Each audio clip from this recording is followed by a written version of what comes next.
before our eyes and laying aside all private interests, prejudices, and partial affections, the result of all our counsels be to the glory of thy blessed name, the maintenance of true religion and justice, the safety, honor, and happiness of the King, the public weal, peace and tranquility of the island, and the uniting and knitting together of the hearts of all persons and estates within the same, in true Christian love and charity, one towards another, through Jesus Christ our Lord.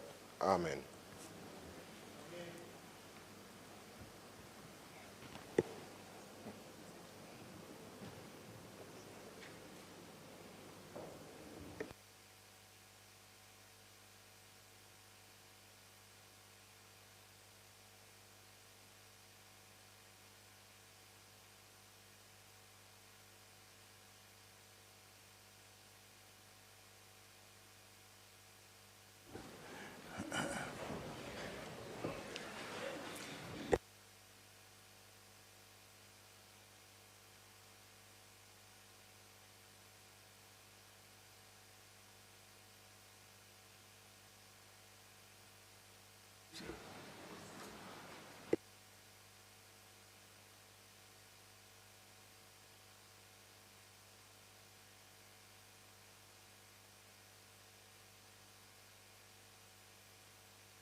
This meeting of the Honorable Senate for Friday, the 16th of May, 2025, is called to order.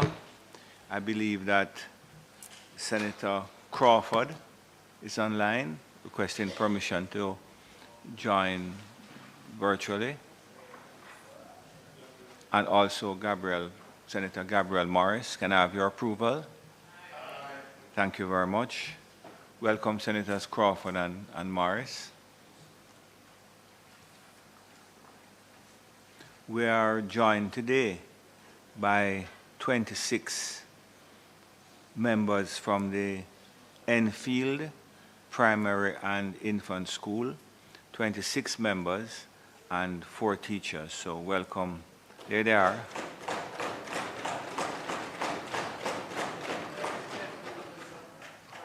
Eh?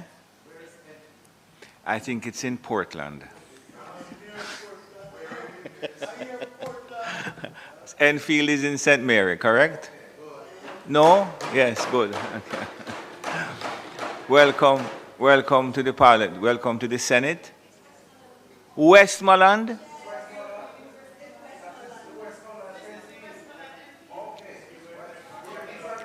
Look here, this is almost very, very important to us because you see one of our members were claiming you for St. Mary.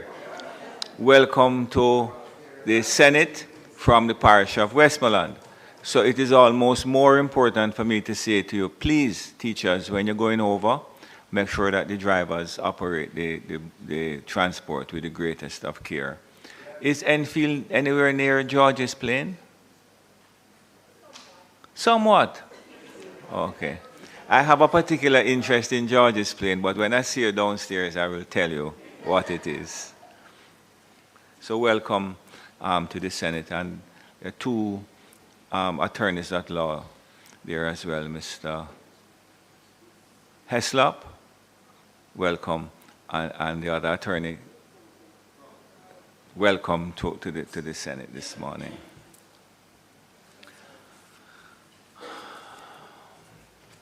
I'm also to, just before I begin the business of the day, welcome persons who are watching online or on the internet.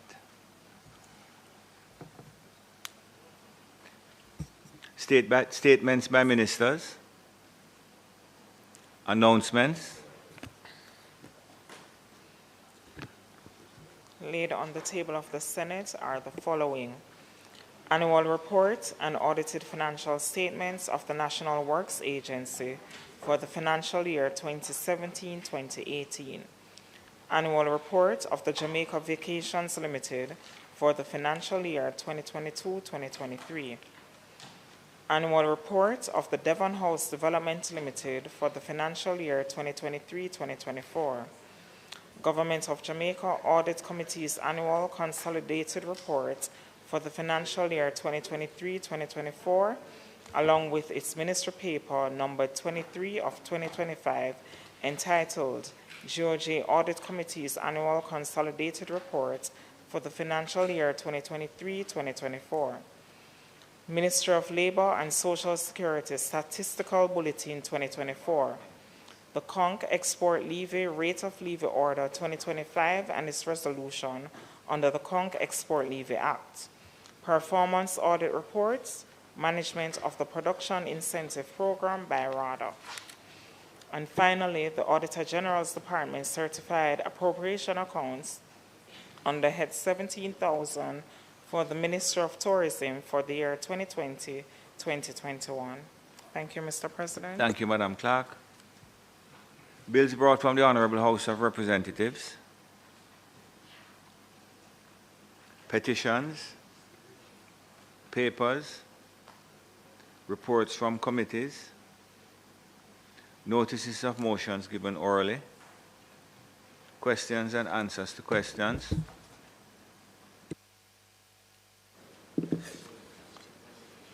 Mr. President, I beg to give notice that at the next meeting of the Senate, I will move the following motion. Be it resolved that the Segregated Accounts Companies Forms Regulations 2025, which was laid on the table of the Senate on the 14th day of March 2025, be referred to the Regulations Committee of the Senate for consideration and report. Mr. President, I further beg to give notice that at a later stage today, I will move for the suspension of the standing orders to enable me to take this motion. Thank you, Senator Golden Campbell. Questions and answers to questions. Yeah, Chairman, I did on Wednesday, which is the time required by the standing order, submit to you and to the clerk a set of questions to be tabled today. And I've not been notified. You had a conversation with me earlier, but could the parliamentary staff indicate to us what's the status of that question and why is it not being tabled today? No, I don't think that the parliamentary staff can assist you. I'm the person who has to approve the questions, and I indicated to you that I was in the process of perusing them and arriving at a decision. So, in short order, it will be dealt with. Mr. President, could I make a suggestion? Since you are not clear, we also spoke earlier, and in terms of starting the clock ticking, since you are not clear if there's a valid reason to not table the questions, why don't we just table them as of today, and if your reason proves to be, then you just remove them. You need to listen to what you just said. What you need to do is just hold on, Mr. Bunting, just take a little advice from me now. Get the Hansard and listen to what you just said. You want them, I indicated to both yourself and Mr. Brown that I'm just checking something in relation to the standing orders and the questions. In truth and in fact, the documents, as Senator Brown said, I think it's Wednesday they were sent to the Parliament. I recognized them in my information on Thursday, and I looked at them this morning. I'm sorry. Yes, but I'm saying, what is to be lost by starting the clock running today? Why are you delaying the tabling of the questions on something that you are not certain about? If you were certain about, then, you know. That's Mr. Bunting. That's why I said to you, look here now. I recognize. Table it, you have 3 weeks to check I recognize the season, you know. But all I'm telling you, just get the Hansard and just listen to what you just said a while ago, because it is really void of any a sensible approach and the approach that I'm taking. The reason why it shouldn't be tabled, hold on now. The reason why it shouldn't be tabled is because I have indicated that my assent to tabling the questions has not yet been arrived at because I'm looking for some further and better particulars. I don't see what the problem is. I'm searching for something to delay it. You, Mr. Bunting, try remember, about 3 weeks ago, right? You come in here and say I was running a patty shop, and I don't get a chance to deal with you about it yet. So I just make we not. I don't want the children to come from Westmoreland and go back and say that their fellow parishioner from George's Plain is very quarrelsome and troublesome. So just. Oh boy. Motions that may be made at the commencement of public business requiring notice. Well,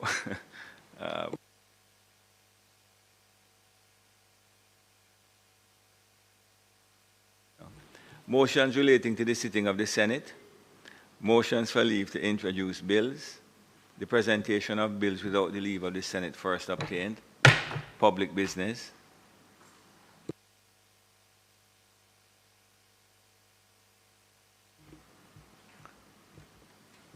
Senator Golden Campbell. Mr. President, I now move for the suspension of the standing orders to enable me to take the motion, notice of which I gave earlier. Thank you. The question is that the standing orders be suspended to enable the member to take a motion, notice of which was given earlier. Those in favor? Aye. Against? Senator Campbell.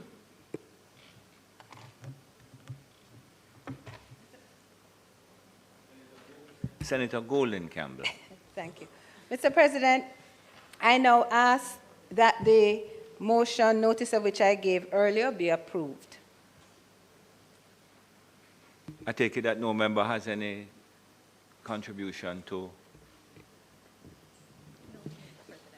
Mr. President, very briefly, this motion is really about referring the regulations to the Regulations Committee for further interrogation, and after which a report will be sent back to the Senate. I just needed that for the record. Very well. Okay. Members would have heard the question. Those in favor? Aye. Against? Minister? Thank you, Mr. President. Mr. President, it is intended today to be extremely productive and efficient. But you didn't use the B word, brief. I find that sometimes it stimulates the opposite. So I'm staying away from any language that seems to predetermine the length of the proceeding. Safe to say, Mr. President, that we will try to make the best use of time before us, given the importance of the matters. The first matter to be taken will be led by Senator Aubin Hill, who will pilot the large-scale projects and pioneer industries tax relief bill, which is long awaited, and he will then proceed to seek affirmation of the, you're going to take procurement first? He's going to take the public procurement threshold orders first, and then proceed to the large-scale projects and pioneer industries tax relief act, both of which are very important. And then Senator Morris Dixon will pilot the Pensions Public Service Amendment and Validation Bill 2025. So we look forward to a productive day and the constructive contributions of both sides. Thank you, Mr. President. Thank you very much, Minister. Senator Hill, Minister Hill. Thank you, Mr. President.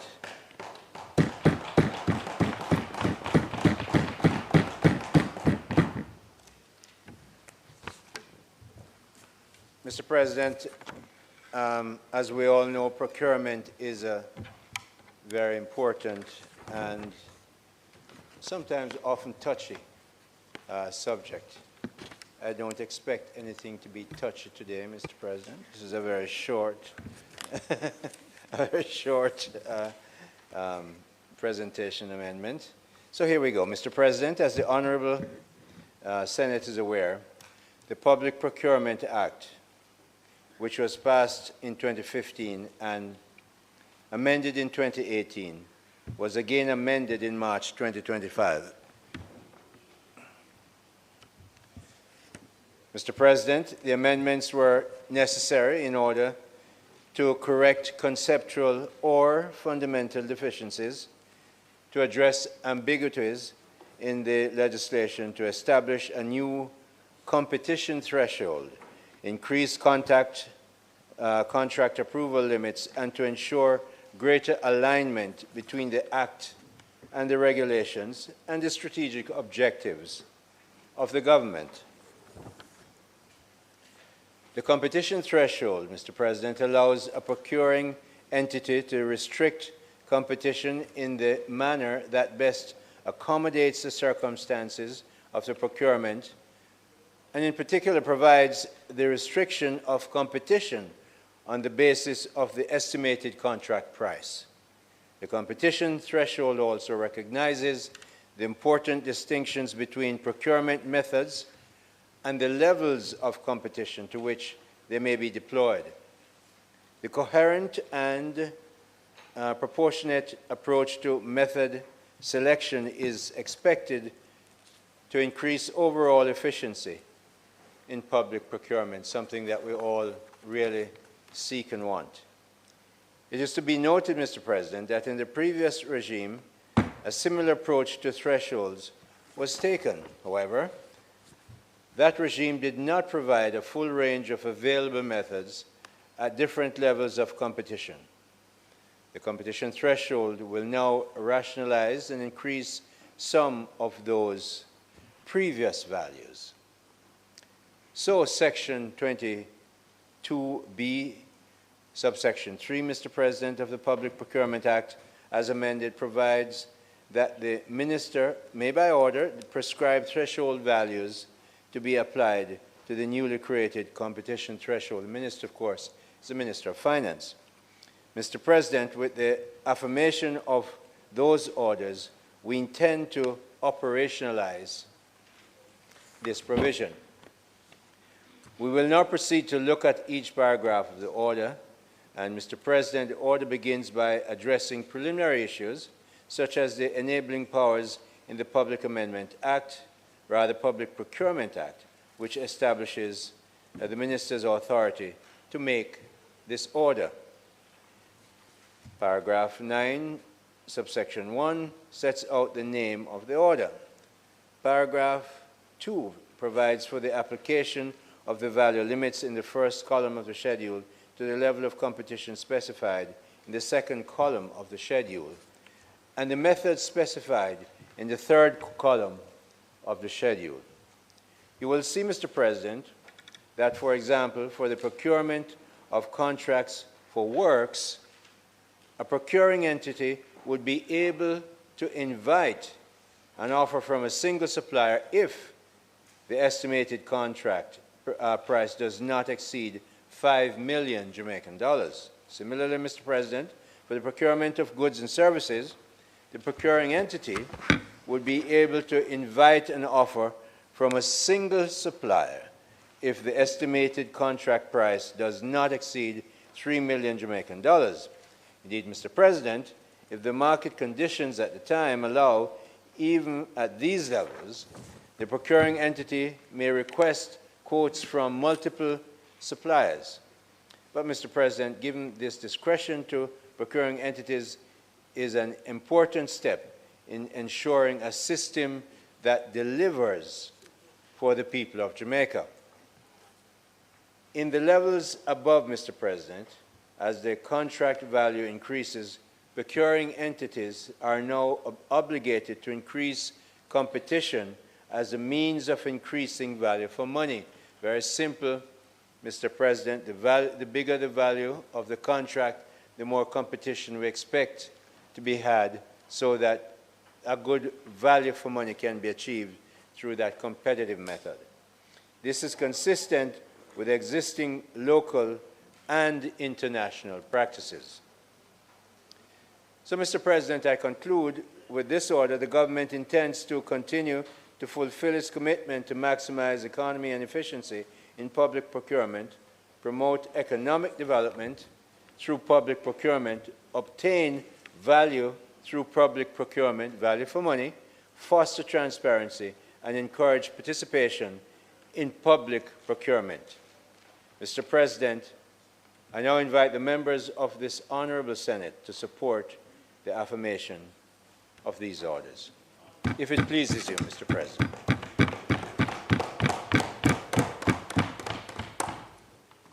Thank you, Minister.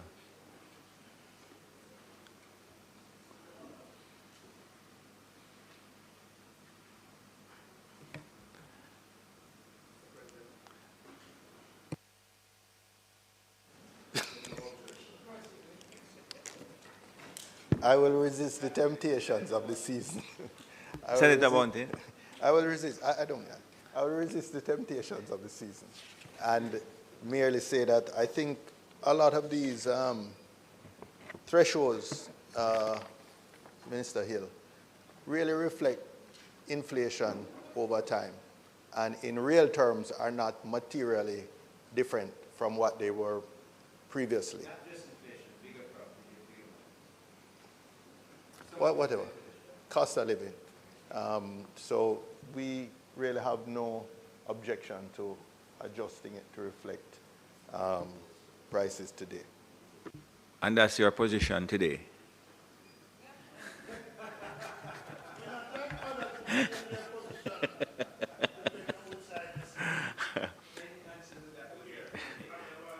Come, Senator, let us move. Senator Hill.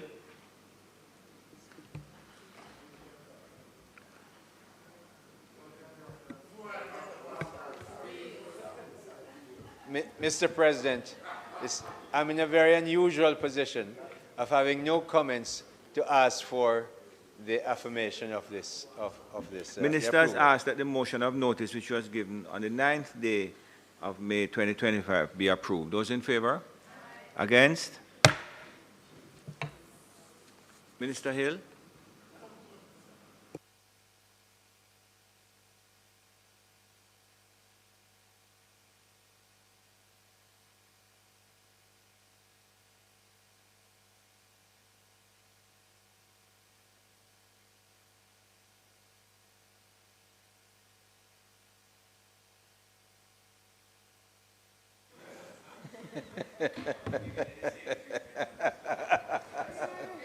Which is so completely unfair.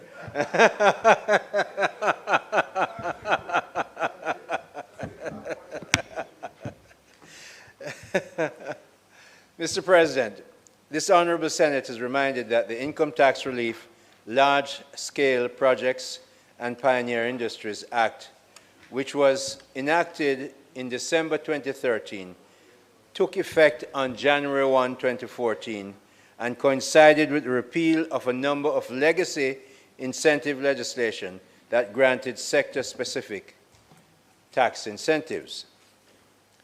Mr. President, the Income Tax Large-Scale Projects and Pioneering Industries Act accordingly signified a new paradigm still in the retreatment of fiscal incentives. The preference was for a more fiscally responsible approach to tax expenditure and the use of targeted tax credits rather than blanket tax holidays that we have been used to in the past. The incentives provided under the Act would only be available to such projects that are considered to make a substantial contribution to Jamaica's economic growth and national development and are aligned with the strategic priorities of the government of Jamaica. This act was therefore designed to encourage projects with large capital investments and to stimulate significant increases in job creation and strong economic growth within the economy. We have now defined the capital investment as a minimum of US $1 billion. Notwithstanding that the Income Tax Relief Large-Scale Projects and Pioneering Industries Act took effect on January 1, 2014, it was inoperative partially due to a lack of promulgated regulations. Mr. President, this is yet another piece of legislation that could not be brought to completion by the last couple PNP governments, we pick up the drop baton and are completing this investment race today. Mr. President,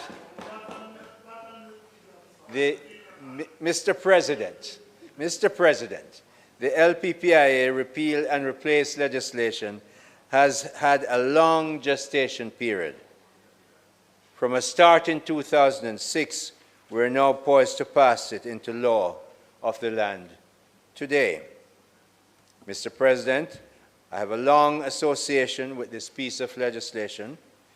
As Prime Minister, Dr. the Most Honorable Andrew Holness knows very well, I have been associated with carrying the baton with others for at least 6 years. So has Minister, then Ambassador, and now also my colleague in this noble upper chamber, Senator Audrey Marks, who will join in the support of this bill in short order.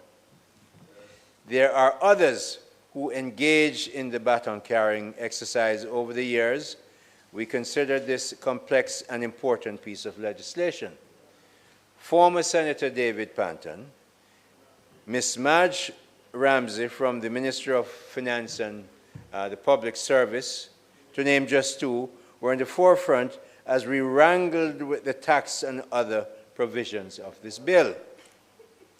Clearly, very capable professionals in the Attorney General's office and the legal and drafting technocrats in the Solicitor General's office provided crucial and timely support to policymakers. Former Minister Nigel Clark was very engaged from before he became Minister of Finance and certainly after his appointment as Finance Minister. Mr. President, a very special thank you must be given to the current Minister of Finance and the Public Service, Minister Favour Williams. Right at her recent appointment and in the throes of preparing her first no new tax budget, the 10th of the Andrew Holness administration, she joined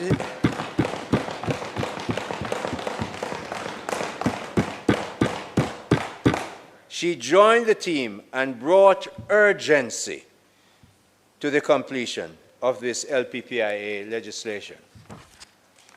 But, Mr. President, the truth is that it is Prime Minister Dr. the Most Honorable Andrew Holness who drove and led the final relay team, and fittingly so, Mr. President, since it's the Andrew Holness administration that grabbed the baton, and we are now taking the baton across the winning line.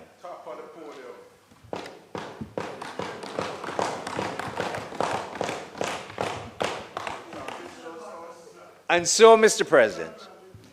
President, do allow me to put in the Hansard in this Senate that yesterday was an outstandingly wonderful celebratory day when we opened the expansive and spankingly new Morant Bay Urban Center in St. Thomas.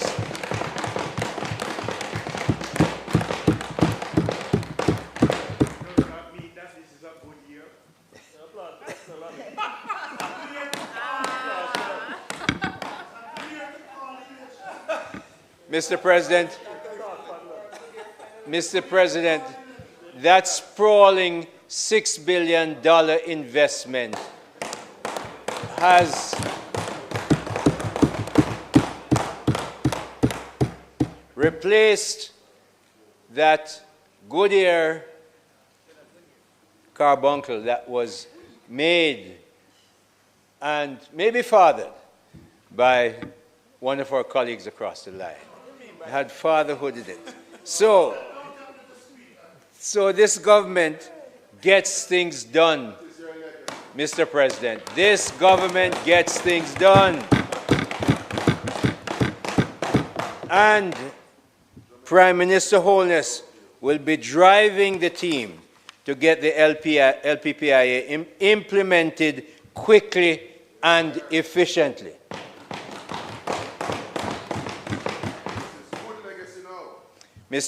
A legacy was born yesterday, indeed. Huge legacy. Mr. President, based on the interest of stakeholders to utilize the bill to invest in the economy, And because the Andrew Holness administration has made real efforts to have regulations read with the lead legislation, steps have been taken to update the Act by amendments as well as to promulgate the relevant regulations. Mr. President, I must remind you that part of why the 2013 bill, which when we were not in government, didn't go through is that regulations were written for it.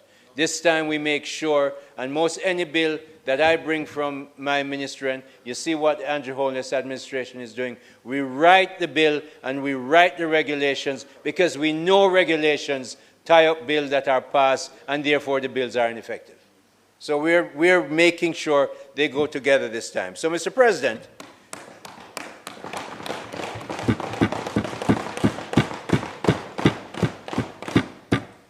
by way of Cabinet Decision number 1225, dated March 24, 2025, here the date, Mr. President, very recently, approval was granted for a repeal and replacement of the Income Tax Relief Large-Scale Projects and Pioneer Industries Act to ensure a coherent and self-contained legislative framework for the granting of fiscal incentives in respect of large-scale projects from any number of firms or individual investors which or who qualify for treatment under this Act.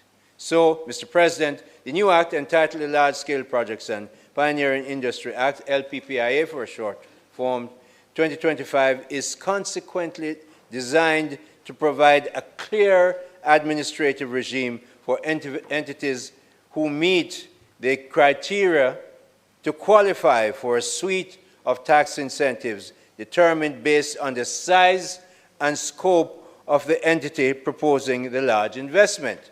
The Act also facilitates the creation of an application and management committee to review applications to ensure that the entities who meet the criteria are suitably based on the projected plans for economic growth and deployment of Jamaica. So, Mr. President, while the policymaker, the lead policymaker, the Minister of Finance, will be leading this activity, in preparing this new bill, she and her drafters have made sure that it's not single-person decision-making when you're making decision for $1 billion, but a group of informed professionals will be there in that management committee to help make those decisions. So any occurrence or appearance of anything untoward will be reduced, if not eliminated.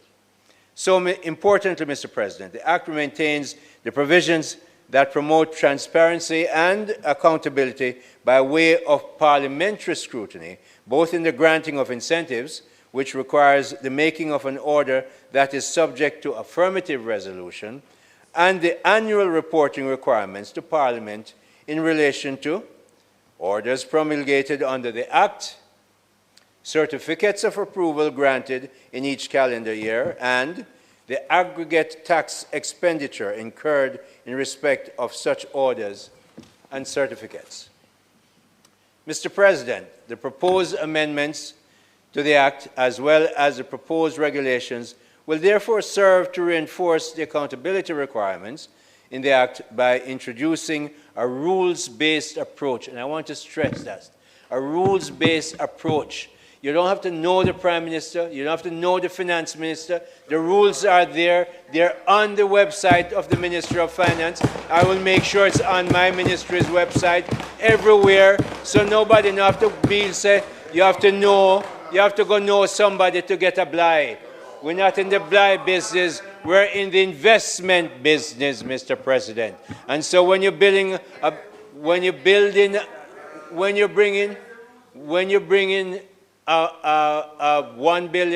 investment, it will be properly reviewed. No sweetheart deal, Mr. President.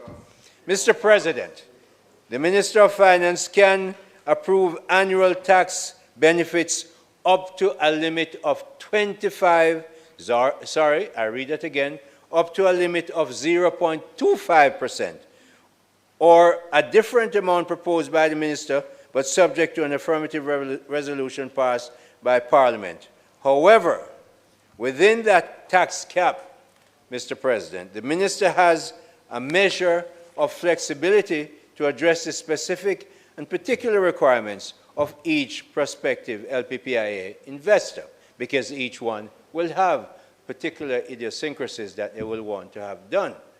Simply put, Mr. President, this piece of legislation is aimed at facilitating ease, predictability, and transparency in the granting of incentives to entities seeking to invest significantly in Jamaica.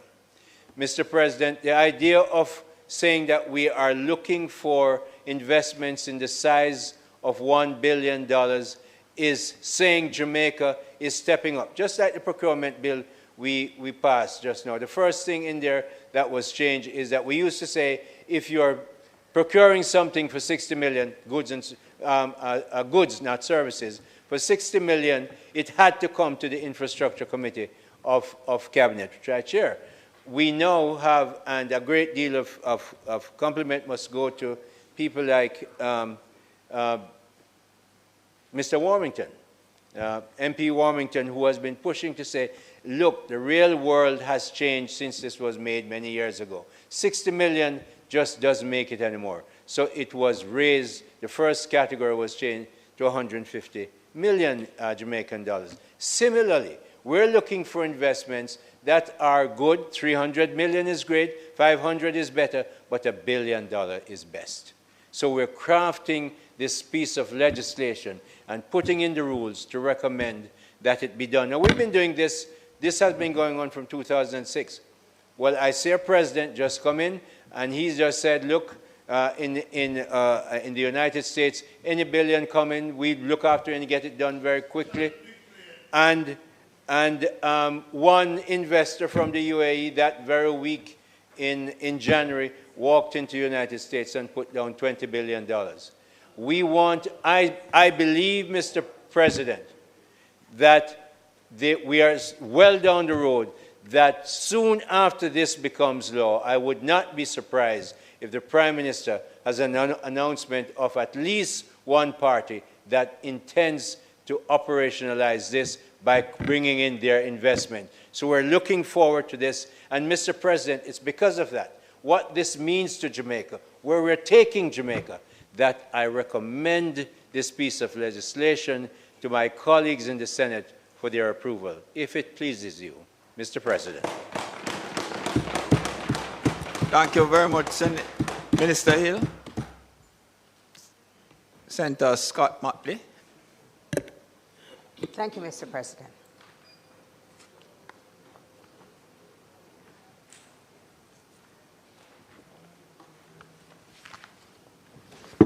Mr. President, I had hoped to be in the same position as the leader of opposition business over here, and simply to endorse a piece of legislation that we all welcome, and a piece of legislation which I think will endure to the benefit of the country. But as I listened to the minister, I thought it was important that I remind him that you all have been in government for the last 10 years, and that of the last 18 years, you have sat in that space for 14 years. And this particular matter, we know that the investor, which the Prime Minister will take the opportunity of announcing shortly, has been waiting for a decade for you to get this right. So let us put it in context. Let us always also put in context that the foreign direct investment net inflows has fallen under your administration. When you left office in 2011, foreign direct investments were 1.2% of GDP. When we left in 2015, it was 6.6% of GDP. And according to the latest World Bank figures, which go to 2023, it is now 1.9% of GDP. So yes, you can advance your explanations, but it need not have gotten here where we needed to do these comparisons. Because indeed, this opposition understands the significance of this piece of legislation. But there are matters which are critical for it to work well. No one can scoff at $1 billion worth. No one can scoff. Let me use, my son tells me I speak like a Victorian novel. No one can snicker, take objection to an investment of $1 billion. But I think we have to understand that in order for us to really reap this kind of success, our infrastructure has to also work. I remember when Prime Minister Bruce Golding had promised us that we would be able to get approvals within 90 days. Approvals for developments, regrettably, take an average of 18 months to 2 years. That is not progress. Those things, Minister Hill, are matters that persons who want to invest in Jamaica are going to scrutinize very carefully. They're going to scrutinize not just that, but the policies which go around it. And I will tell you that you need to also look at what is happening under your leadership, like the Tax Administration Department, the long delays which now ensue with getting your agreements out of that office, I gather because of just simply not enough human resources. But if you want to stimulate investment, those things need to be addressed. And, of course, since I was the chairman of the National Advisory Board when the expedition was put in place at the National Land Agency, I take credit for that. But I also want to say that the usual process has slowed down considerably. And if when you're building a structure, you don't start with just the top. You have to make sure that the foundational aspects of it are really intact and that they are addressed carefully. So I am really welcoming this. I have an issue that I want you to address when you respond to me. As I see you taking copious notes, although not copious things have been said. So, so in relation to the pioneer industry, I just want you to, it says that it has to be consistent with the strategic priorities of the government of Jamaica. It's not being carried out in Jamaica on a substantial commercial basis, and that it involves or is intended to involve the commercial application of the results of scientific research. But this one, I'm sorry, 4, like A, B, C, D. Okay. But what gave me some kind of pause, and I wouldn't mind you giving me some examples, is that their clause 4C, which says that for which there are favorable prospects of it being developed so as to have a positive transformational impact on the economy of Jamaica. And I wanted to understand exactly what you viewed as transformational. Because 4C. Because when you're talking about a transformational impact, again, I go back to the point where the complaints have been that our workforce is not sufficiently educated. And at one point, Minister, there was even the suggestion that we would have to import labor, to import skilled persons to work in Jamaica. So when you talk about the transformational impact, exactly where are you expecting to see the transformation? What areas? are you looking to? It's a very important guideline. And therefore, those persons who are listening to us now and those persons who have an interest in investing in Jamaica need to be clear as to what is expected of them. Minister, I'm glad that you came back into the room because clearly you have to play a role in terms of preparing the country.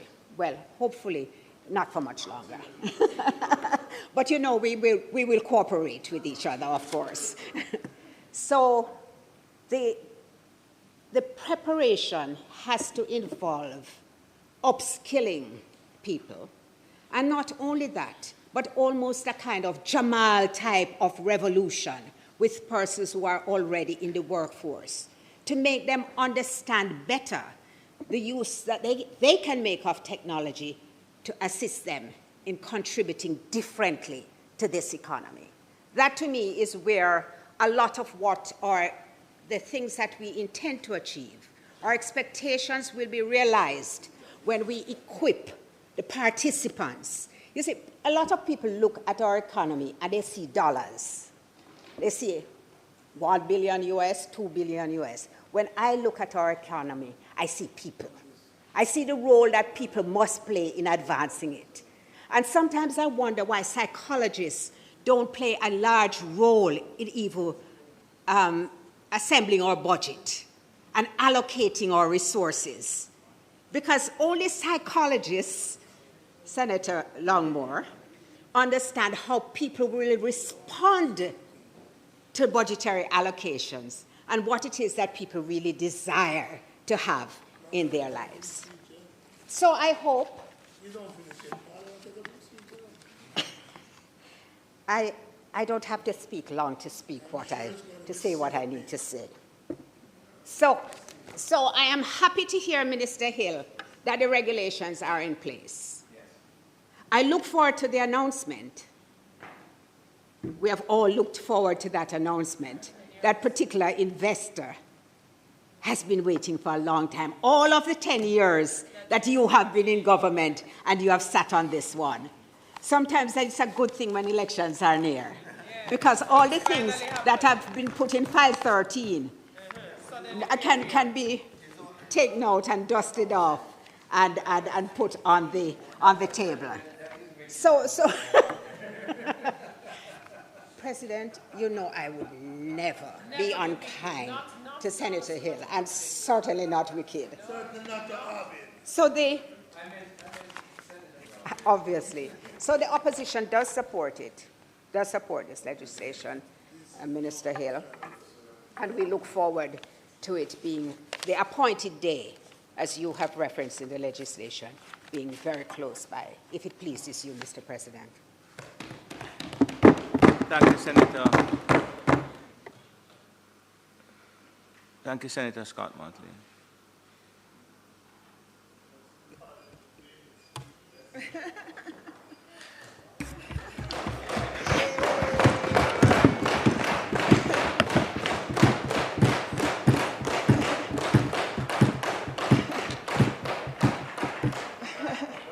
Senator Audrey Marks. Thank you. Thank you, Mr. President, honorable members of the Senate. I rise to speak for the first time in this honorable Senate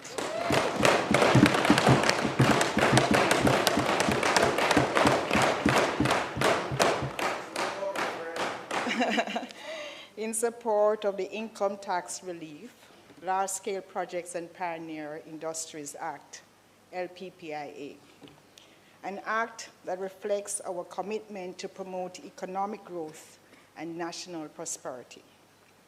This government believes that one way for Jamaicans to create and build generational wealth is to participate directly in the economic growth derived from large-scale projects. Jamaicans must be afforded more opportunities to participate in the billions of dollars that flow from large investments in Jamaica. That is why, Mr. President, we have engaged with 3 investors, Senator Scott Motley, not one, but three so far, who will be investing over $1 billion.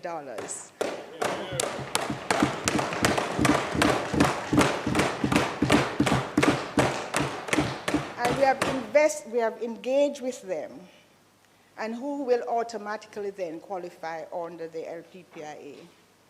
And we have engaged with them to agree that Jamaicans must have an increased stake by at least one of the following: to list at least 20% of its shares on the Jamaican Stock Exchange, so to ensure that 20% of the business is owned by Jamaicans, to source at least 20% of its services / inputs from locally owned suppliers.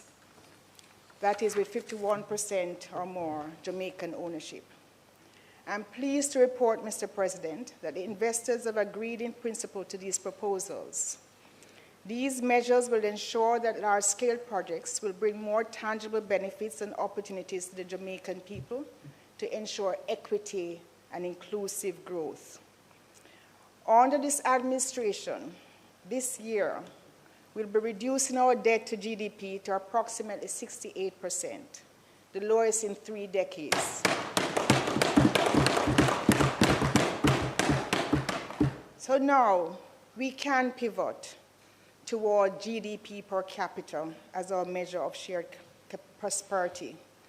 By working closely with my colleagues, I'll be aiming to push that we look at a GDP per capita of around 20,000 with the same fixity of purpose as we did with the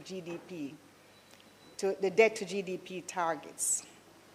Mr. President, I'm sharing this not simply as a policy tweak, but to declare that this government is shifting from stabilization to growth, and we are focusing on a model of growth that is based on equity and inclusivity for all our people.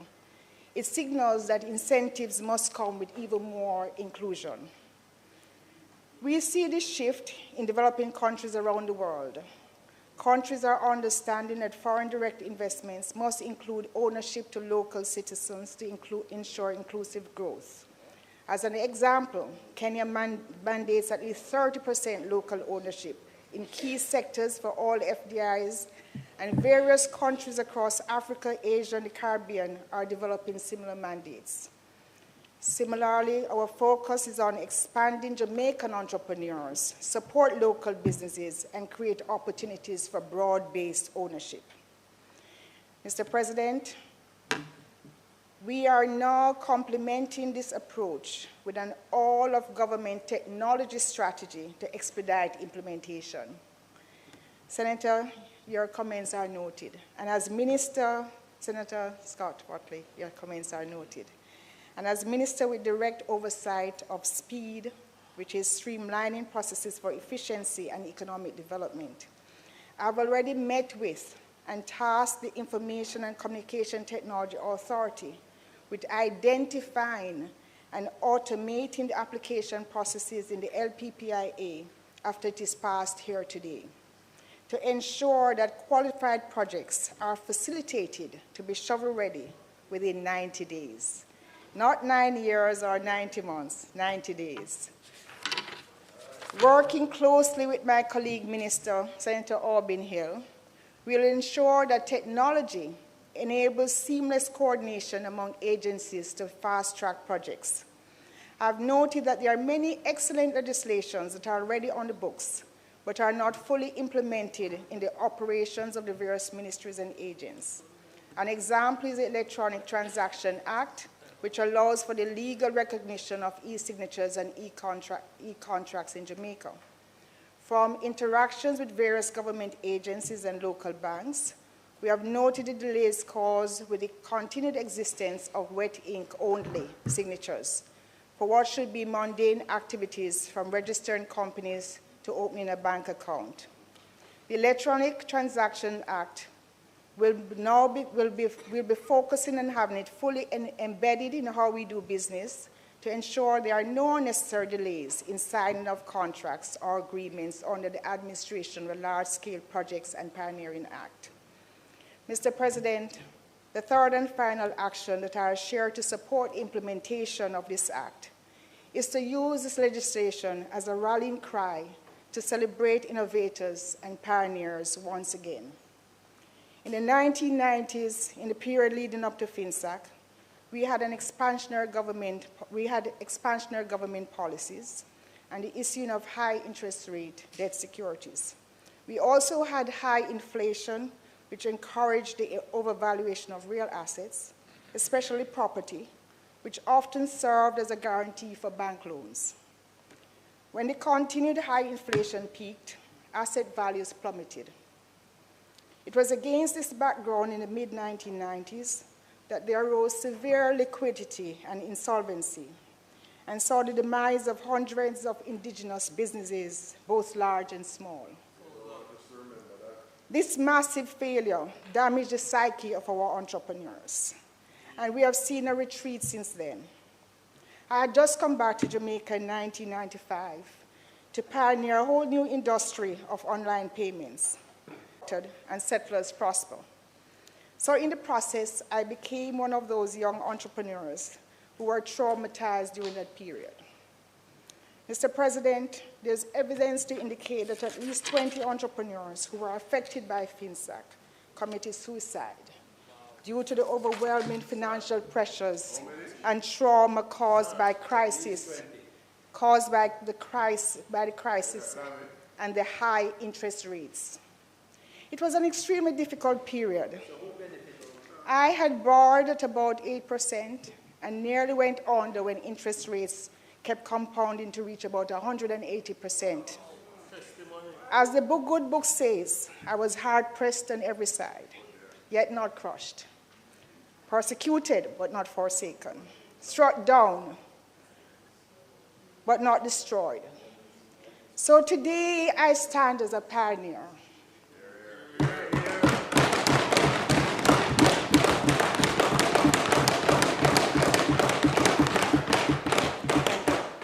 Today I stand as a pioneer that survived and who now has the privilege to be a champion and an advocate.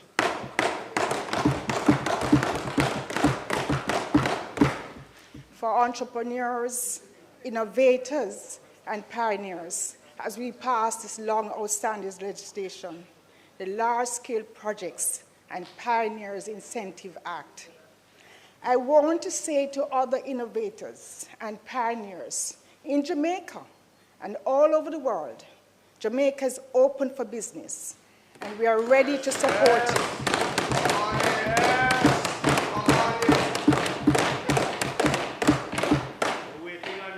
We have made tremendous progress since those dark days. We now have an independent central bank with a monetary policy committee which oversee the management of interest rates. On the fiscal side, there's now a mandate for inflation rates to fluctuate between 4% to 6%. We saw this oversight by the BOJ tested during this recent global high inflation cycle. But Jamaica's fiscal applaud this achievement. Never again should we go through a FinSAC-type debacle. I have therefore started to work closely with the Minister of Finance and the Public Service to urgently bring closure to all outstanding FinSAC proceedings. The trauma and economic destruction suffered by our entrepreneurial class from that era must not continue to linger and infect a second generation.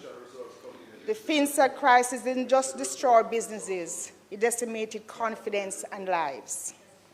I've also engaged with our dynamic Minister of Investment, Industry and Commerce, right here piloting, who is here piloting this bill today, to look at even more reforms to our insolvency laws. I'm pleased to note that improvements to the previous Bankruptcy Act was made, and we now have the insolvency law. But I'm asking for more, so we can shift where we can make the shift from a punitive model to one that prioritizes recovery and a second chance.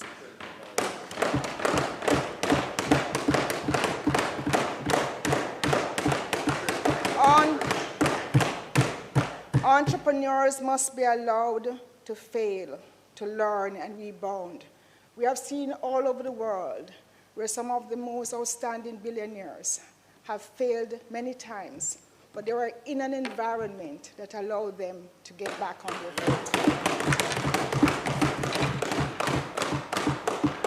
Mr. President, let us now be the generation of leaders that build safeguards into the system to protect our people from catastrophic events in the future.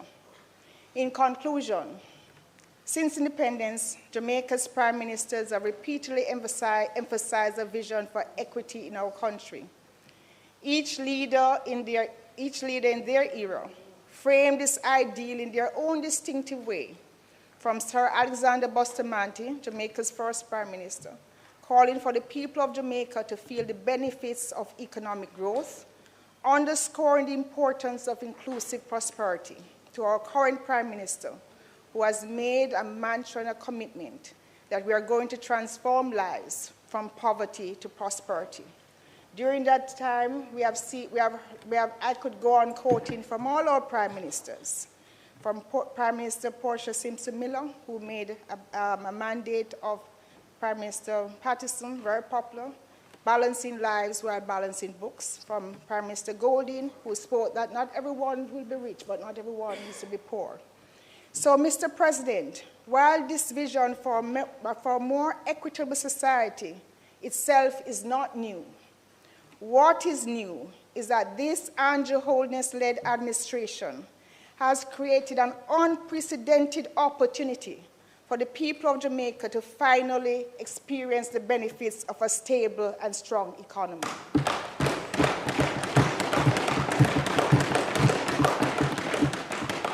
To realize that vision, we must reframe our mindset and refresh our legislations so that we can move with speed and efficiency. That is the mandate Prime Minister Holness has tasked me with: efficiency, innovation, and digital transformation. And I believe all my experiences have come together for this moment. So I give this House, this country, and this Senate my firm commitment to do all I can to fulfill this vision for Jamaica, so that Jamaica may undergird increasing equity from which beauty, fellowship, and prosperity will flow. Thank you, Mr. President.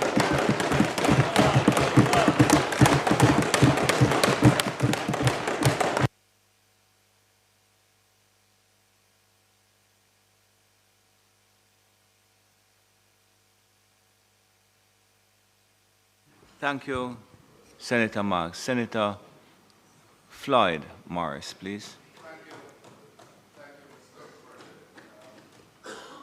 I rise to make a brief intervention in this legislation before us, and want to once again commend my friend for her elevation to the being minister, and say, Minister, you know I have a lot of confidence in your capabilities. And in your discussion, yes, in your discussion with the Minister of Finance, I hope that you will be pressing her for a fulsome release of the FinSAC report, because the piecemeal approach to the release of information coming from that report is unacceptable. What Jamaicans want is a fulsome release of the report. But, Mr. President, I have been prompted to make this intervention based on the observation made by the minister and echoed by my colleague, Senator Scott Motley, as it relates to the strategic imperatives of the legislation. And I heard my friend Senator Morgan, who I ribbed him, and I know it hurt him last week, but he's my friend still, you know. But he mentioned the issue of employment. And as he said so, you know, it dawned on me that I have to stand and make an intervention in this piece of legislation, because you're talking about government incentivizing investors who come in with over US $1 billion. This is not small cash. You're talking about $150 billion. And incentives are going to be provided to these individuals for their investment, and that is fair game. But my concern is the social engineering mechanisms that you're going to put in place to support legislation like these, because here you have a situation, and I specifically stand as it relates to persons with disabilities, where the data based on research is showing up to 90% of these individuals unemployed. How is it, Mr. President, can we use a piece of legislation like this to incentivize investors or to index the tax incentives that are being provided to investors to employ individuals like persons with disabilities? This morning, I got an email from a mother of a graduate of the university who is deaf, and she was at pains at talking to me about the problems that that youngster have been having in terms of getting gainful employment. And I mean, there's very little, and I pointed it out to the parent, little that I can do in terms of getting employment for that person. But if we have a situation,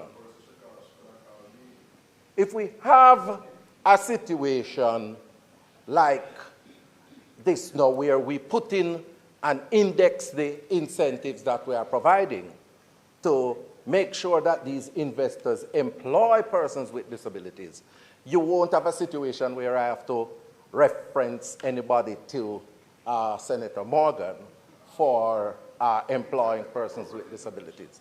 We want to make sure that we set up a meritocracy where people can get employment based on their qualification and the systems that we put in place. And I am making an appeal. You know, I have good friends across the aisle. And Minister of Industry and Commerce, I'm asking you, in an investment, make sure that in the rollout of this piece of legislation, consideration be given to ensuring that these investments, these large project investments, take into consideration the employment of persons with disabilities, because they are going to be employing significant number of individuals. You just don't have $150 billion and it employs 10 people, right? You're talking about thousands of individuals that will be employed. We want to make sure now that you tell us that if you are going to employ 1,000 persons and you're benefiting from a piece of legislation like this, 10% of those who you are employing are persons with disabilities. And we have qualified individuals who can benefit from such an incentive. And I am urging the government to respond accordingly. Minister Marks, I am going to be holding you on this one as well, counting on your support for the community of persons with disabilities. May it please you, Mr. President.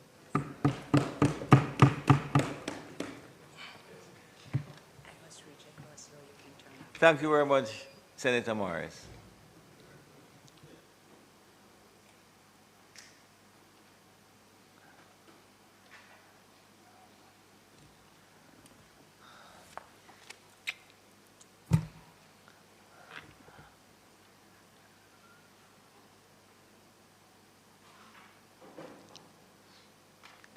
Senator Fitzhenley. Thank you, sir. I rise in support of the Large-Scale Projects and Pioneer Industries Tax Relief Act 2025. I'm of the view, sir, that it's an important piece of draft legislation which augurs well for efforts to get the Jamaican economy to expand by even more significant margins. It is known the world over that countries which have a climate that is more conducive to attracting large-scale investments are likely to see a greater expansion in their economy, and by extension will have the opportunity to do more for the people. If you want to give your country the best chance of expanding, you create a climate that is conducive to investment. And part of doing so is enabling a climate that is fair and equitable, and that is clear in terms of its taxation policy as it pertains to investments which will contribute towards the economy moving in the right direction. It's in the aforementioned context that I find that the bill is a credit to steps to bring a sense of accountability to taxation policy in Jamaica and to give our economy the best chance to further expand by sizable margins. There was a time, sir, many years ago, when the Jamaican economy was governed in a way where speculation was abound about the criteria for big business to qualify for particular tax exemptions, waivers, and there was conjecture about why particular entities were facilitated and some were not. That era of speculation and conjecture, in which entities were perceived to get a bly and some did not, is not useful to the good functioning of any country. I recall attending a global investors summit a few years ago, and there was conversation about the lack of structure in the incentive regime in some countries, and how this mitigates against otherwise lucrative investments being consummated. What I find particularly encouraging, is that this bill creates a proper structure for the granting of incentives. The pathway is not unclear, and that is very important for transparency and accountability. This bill has my support, sir, because it adopts a structured and fiscally dutiful approach to tax expenditure and the use of targeted tax credits, as opposed to what used to be blanket tax holidays for everybody, all and sundry, or a chosen genetically connected few. And consequently, when passed into law, this bill may no doubt be contemplated as a useful and new paradigm shift in the treatment of fiscal incentives. Structure, clarity, equity, and order are good in the management of a country's fiscal affairs. And therefore, a bill which is designed to create a clear administrative regime for entities that meet the criteria to qualify for a suite of tax incentives, determined of course, based on the size and scope of the entity, which is moving to make the investment, I believe no doubt should attract bipartisan support and indeed support from stakeholders all across society. The bill no doubt positively supports the interaction of potential large investors with the system who may be interested in obtaining tax incentives. I believe the point should be made clear that the administration of Prime Minister Andrew Holness is not only about creating a taxation climate which augurs well for major investment and big businesses. That's not all we're about. Such a climate is useful, but it is important to note that we have also taken steps to move away from indirect taxation of small business enterprises. Indeed, where possible, we have incentivized small businesses and moved away from or limited the extent to which direct taxation is applied to the Jamaican masses. And it is this administration that abolished the minimum business tax in 2019. Indeed. It is this administration as well that has, via the DBJ, the Development Bank of Jamaica, made available grants of up to 4 million or 70% of a project cost being made available to MSMEs, which are pursuing innovation activities, all in a bid to support the creation and expansion of new firms in strategic sectors. An important point I wish to make is that there is a clear difference between the current administration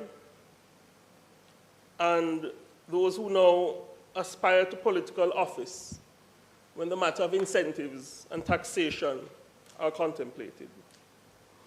There was a time, sir, when heavy-handed PNP policies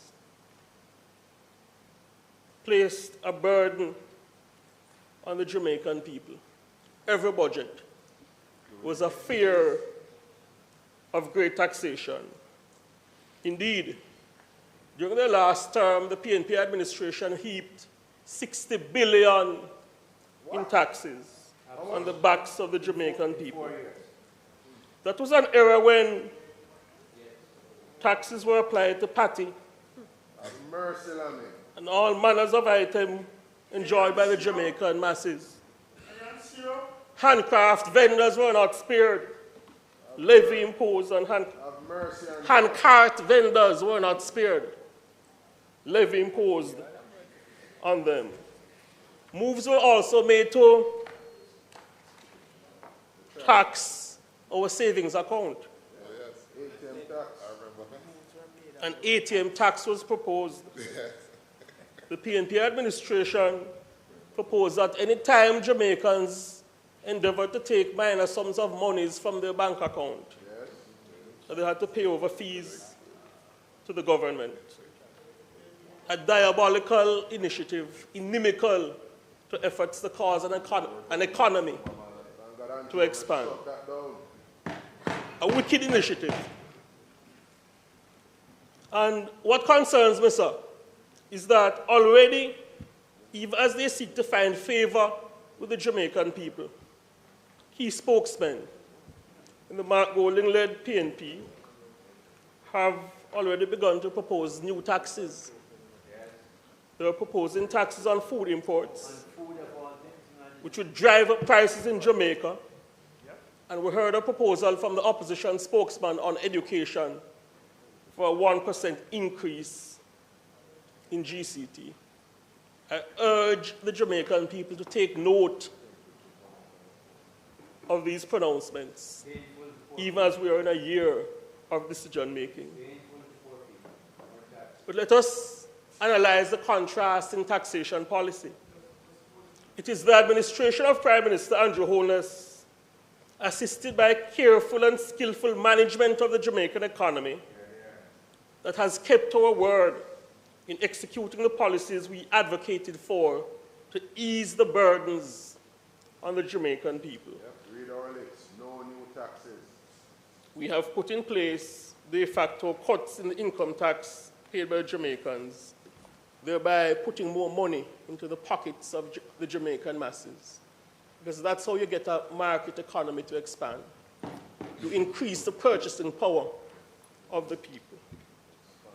We have put in place as well a suite of policies such as the reverse income tax credit, a tax give back for over 500,000 Jamaicans qualified for a give back, a $20,000 payment.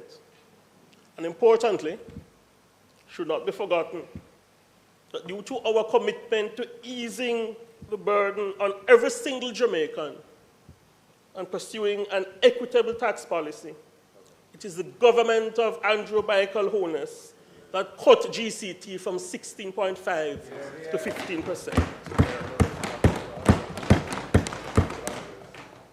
Again, I submit to the Parliament of Jamaica that there is a clear difference in the approach to taxation between the current administration and those who aspire to political office.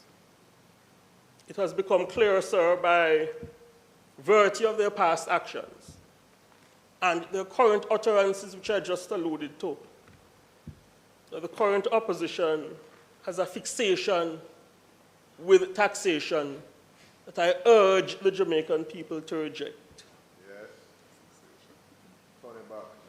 But this administration, we believe in a fair and equitable taxation policy.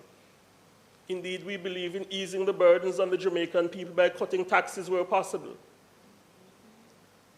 Indeed, no greater piece of evidence makes this point than the fact that the administration of Prime Minister Holness has gone approximately a decade without imposing any new taxes on the backs of the Jamaican people.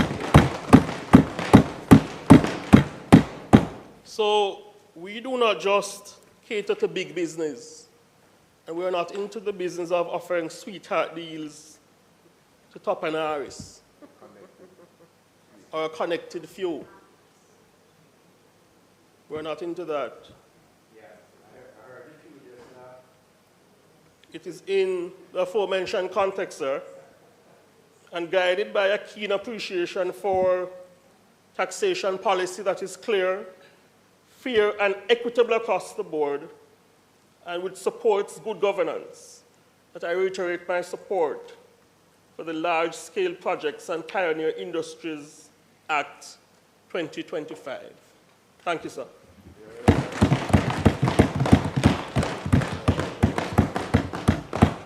Thank you. Thank you, Senator Fitzhenley.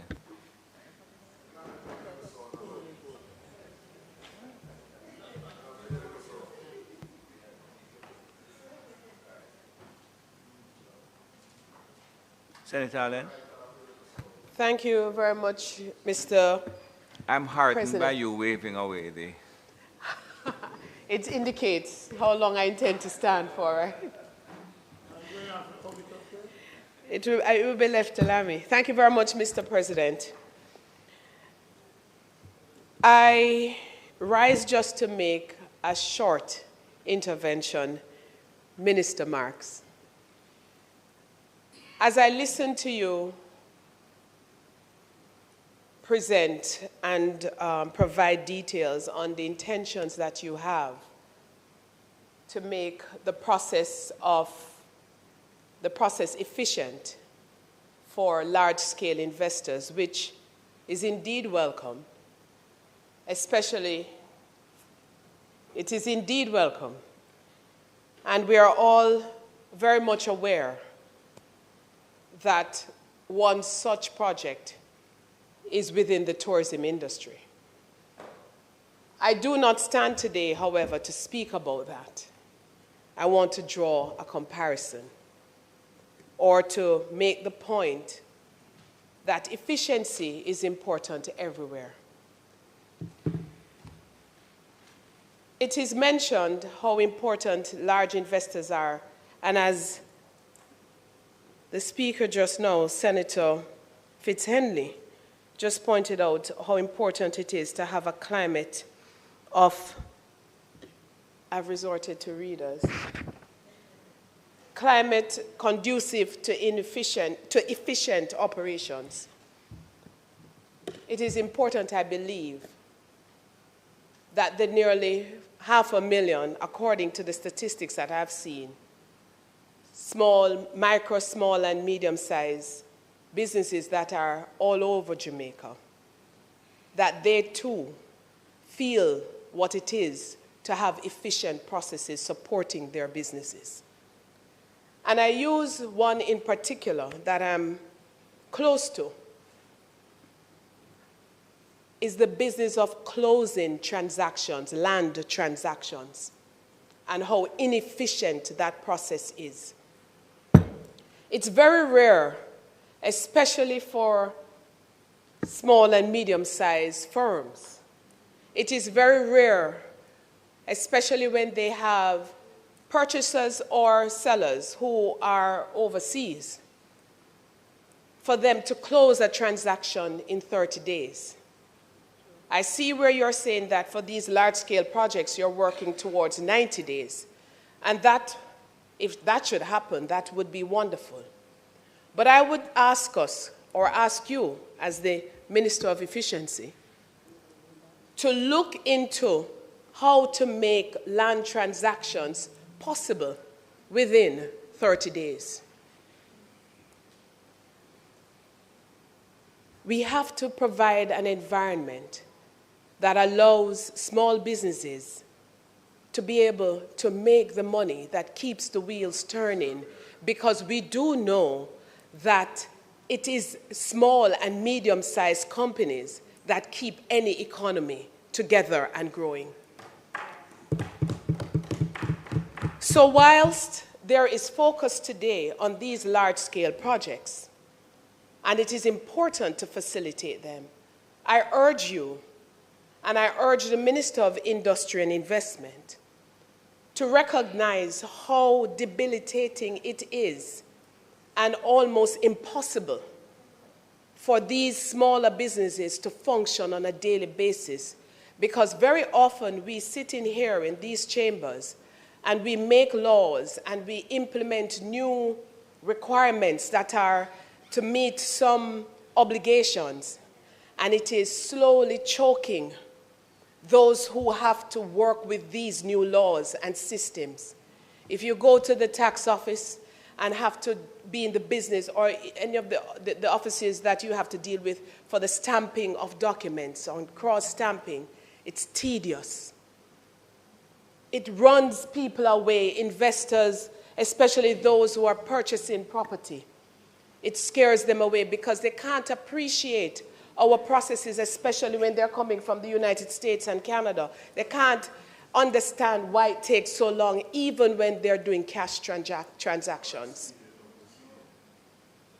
So any responsible government must balance what it means to do business on a regular basis, especially as a small business operator.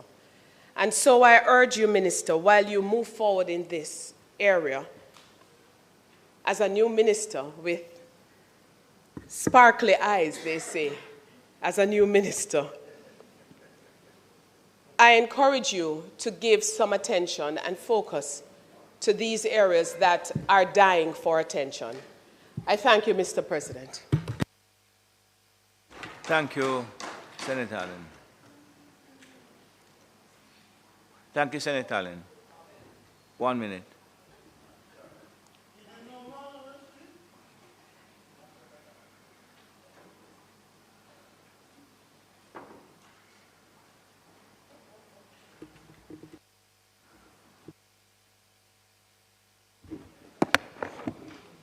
Senator Morgan.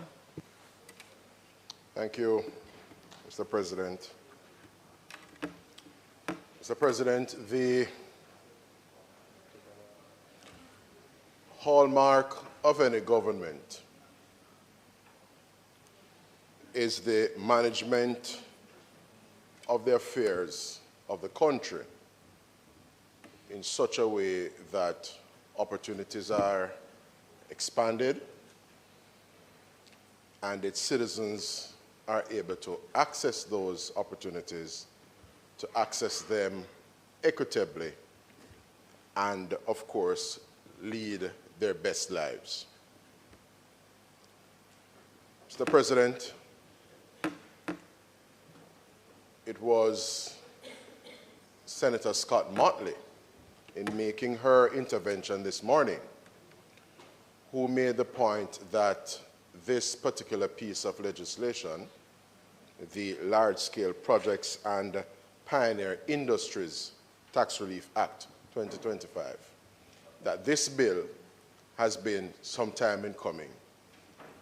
And she quipped, Mr. President, that the administration has been in office for some 9 years. She said 10, but properly it is 9.5, and is only just bringing this very important piece of legislation. I want to just zero in on that a bit, Mr. President, because it bears zeroing in on.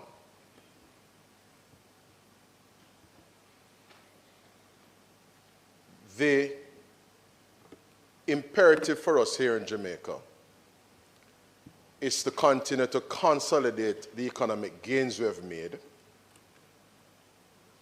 foster increased investments, so that the Jamaican people can not only access jobs, but importantly, access even higher paying jobs and lead prosperous lives.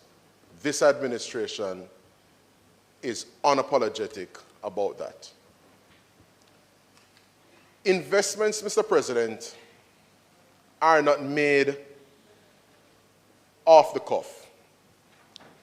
When investors, particularly those who are domiciled outside of Jamaica, whether they are in the global north or in a jurisdiction in the global south, they do not make investment decisions lightly.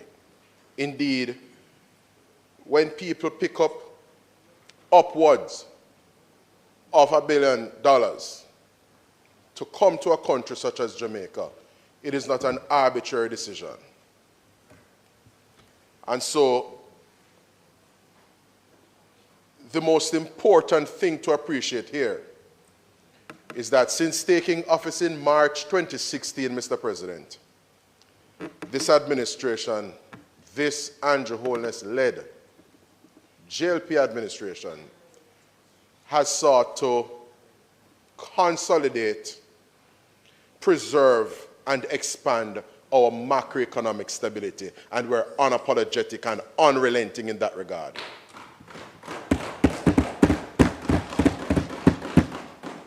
It's very important, Mr. President, because investors, in as much as pests, are not keen on environments that are not conducive to their propagation. Investors are not keen on environments that are topsy-turvy and macroeconomic realities which involve and are characterized by volatility. And so, we are proud on this side that we have had fiscal stability. The tax environment, to the extent that there have been 10 consecutive years of no net new taxes and 8 successive budgets of no new taxes, the taxation and fiscal environment in the country is stable and certain.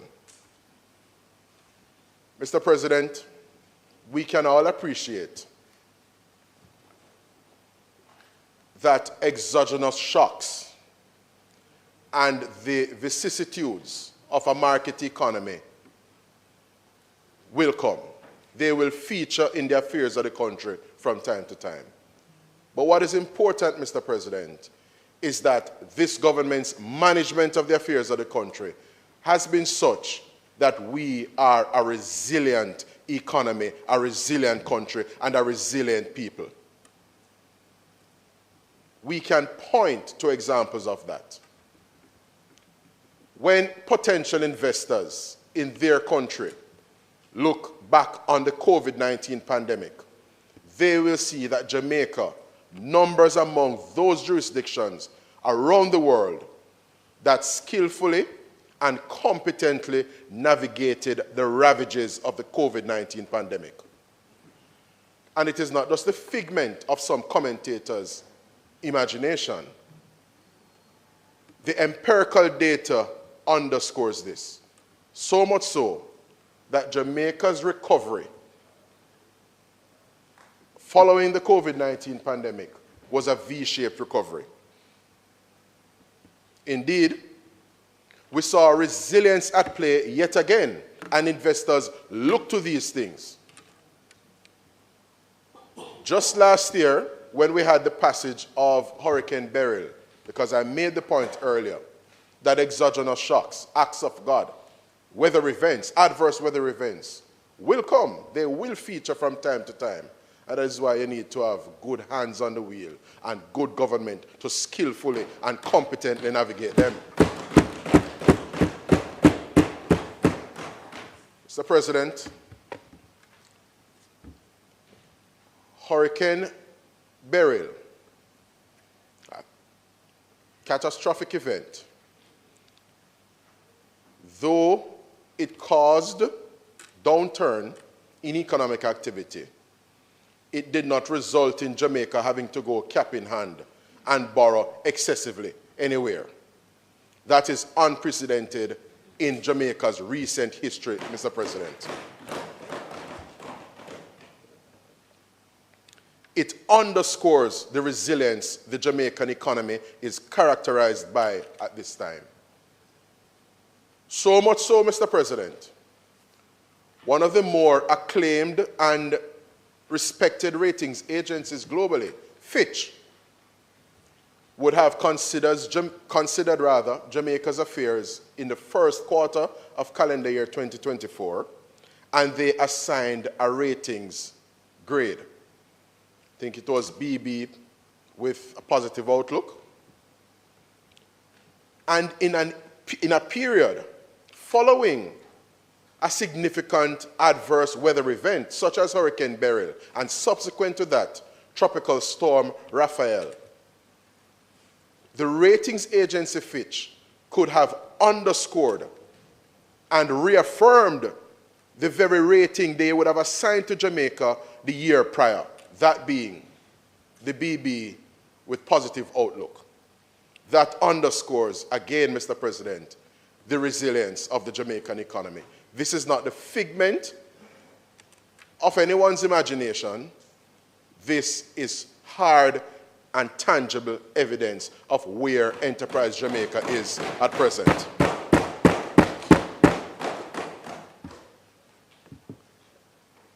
And if the Fitch observation is not telling enough, just last week, Mr. President, we had no lesser entity than the International Monetary Fund, pursuant to its Article 4 consultations, expressing certain opinions on Enterprise Jamaica and where it sits, particularly having regard to its economic affairs. Much to the chagrin of some, Mr. President, the International Monetary Fund underscored how good Jamaica is doing on the management of its fiscal affairs, and we are proud of that.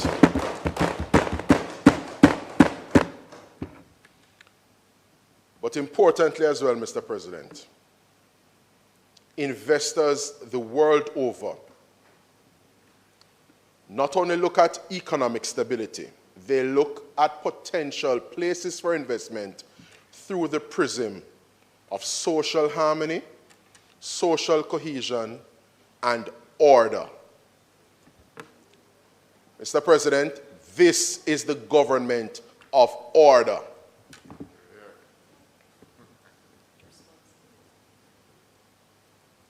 Building on the 8% reduction in murders in calendar year 2023, this government of order, having regard to its investments in policing in the country, investments in our security forces, paired, of course, with legislative amendments, such as the Firearms Act,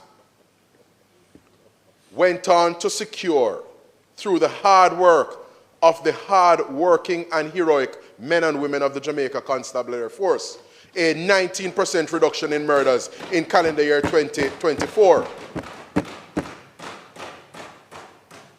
And if that were not enough, Mr. President, the men and women of the JCF now stop at all.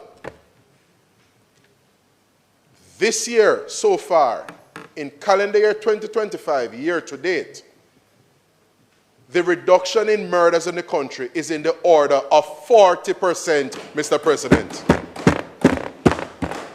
And we are proud of that. Other major crimes are also down, and we are proud of that. And you know why? Investors are not comforted by mealy-mouthed promises. Like when government said pothole free by 2003. Those kinds of utterances don't comfort investors. They look at the hard data. They are evidence-based and data-driven, Mr. President. And we know that. Andrew Holness knows that.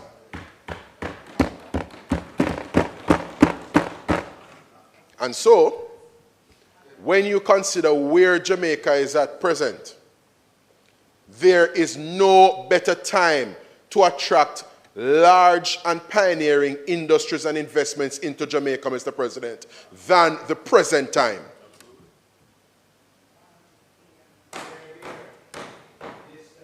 And so, Mr. President, while Senator Scott Motley made the point earlier that this bill is coming while the administration would have observed 9 years in office. Mr. President, you said 10, but you are inaccurate, my good friend. You are inaccurate.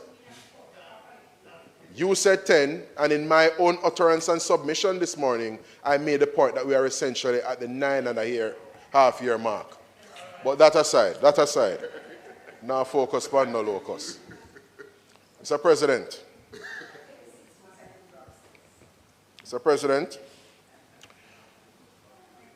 in the interregnum, over that period of time, the government has not been sitting and fiddling its thumbs. The government, Mr. President, has not been sitting and fiddling its thumbs. A lot of work has been going on over these past 9.5 years to get Jamaica to the point where, at present, Jamaica is best placed than at any time previously in its history, Mr. President, to attract and foster large investments into the country.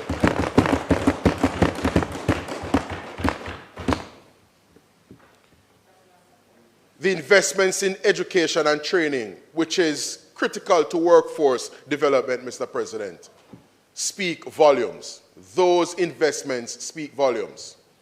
We have a hard-working education minister, and we have considerable policy cohesion and efforts that have been aimed at making the Jamaican workers more fit for purpose. I can enumerate a number of them, Mr. President.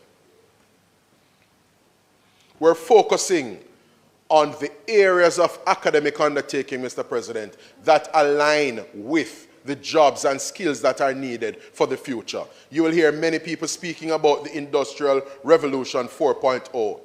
We have pivoted, and this administration is essentially aligning the curriculum and Jamaica and its training in that regard. I speak of animation. I speak of robotics. I speak of tech support. All those new and exciting areas. As far as the academicians are concerned, Mr. President, they distill it in the acronym STEM. Even yesterday, I was listening to an outside broadcast from the Sydney Pagan STEM Academy. And they were speaking in very glowing terms about the program at that particular facility.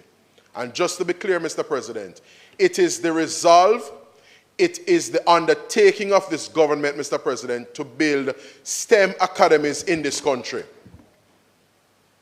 But we know that in order to have STEM academies, you must have the requisite and supporting pedagogy.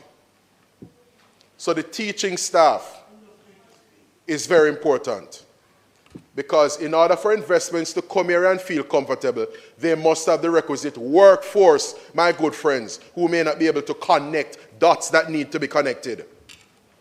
The workforce, we don't expect it to drop from sky. The Jamaican workforce, we have to be more intentional about it. And I am delighted and confident, because when I listen to this education minister, as was the case with her predecessor, yes, I hear a minister who is being intentional. I see a prime minister who is being intentional about his vision for Jamaica and the Jamaican workforce, the workforce of the future. So when persons ask how we get here to be discussing STEM in a discussion on large-scale projects and pioneer industries, Mr. President,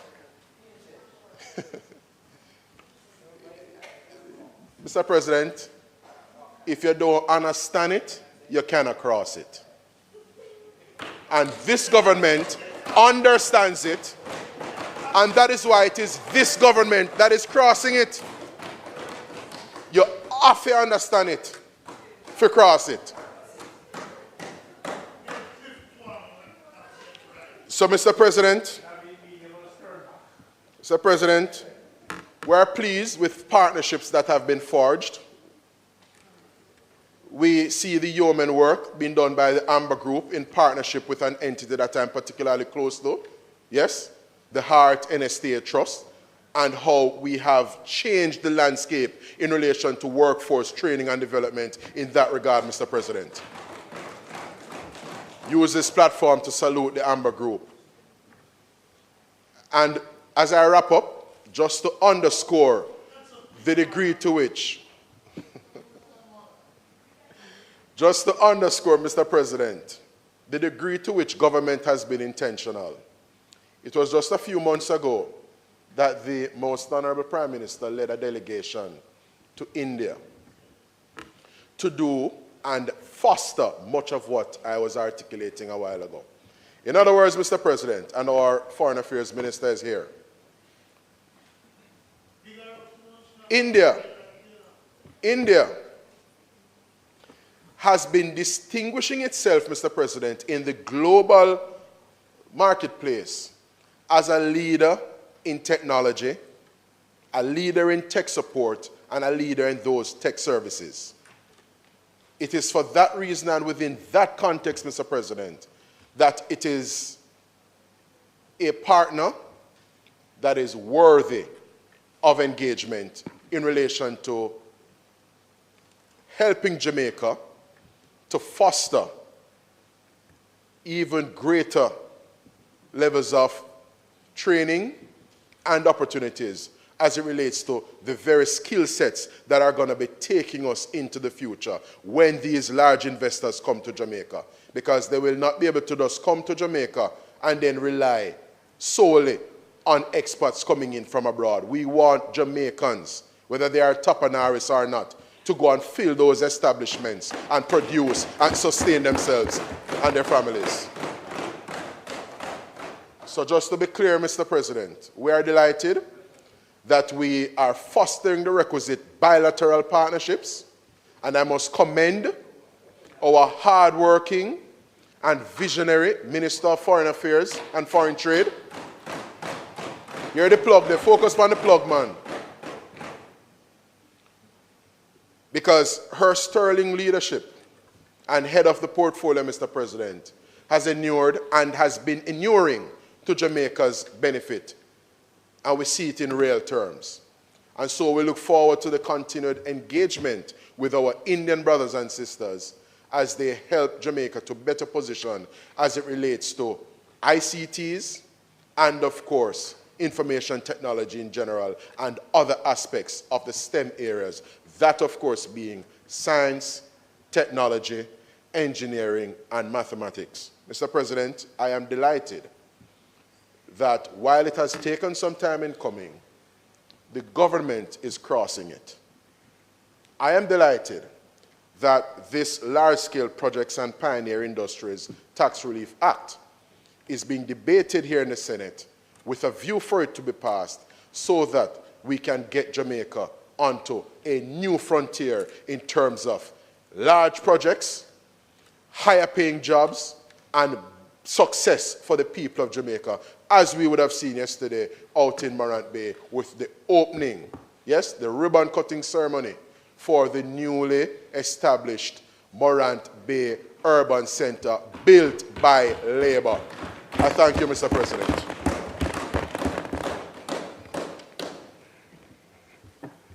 One minute. Senator Brown.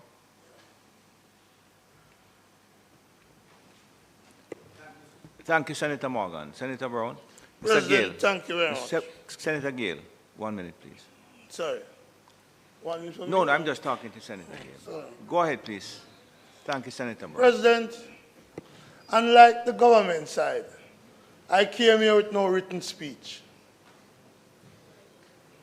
But my speech has been written by the sentiment and the views of the Jamaican people who are feeling it. As the saying goes, those who feel it knows it.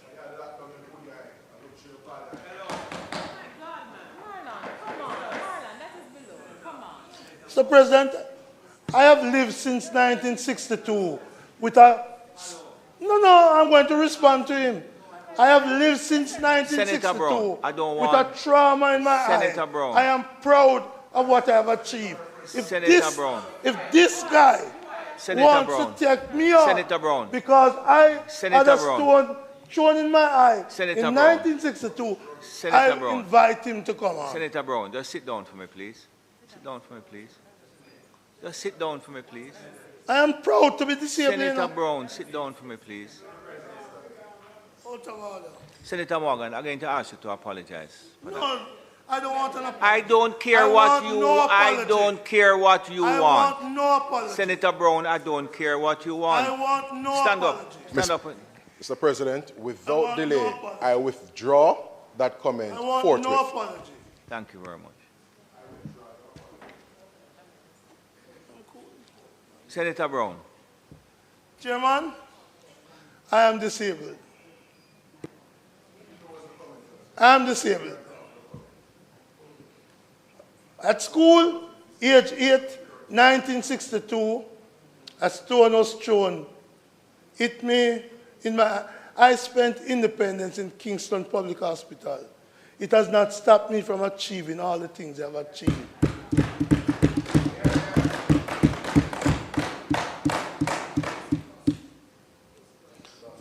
Mr. President, I have no written speech, but I come with the sentiments of the Jamaican people written in my heart, and I will therefore reveal it.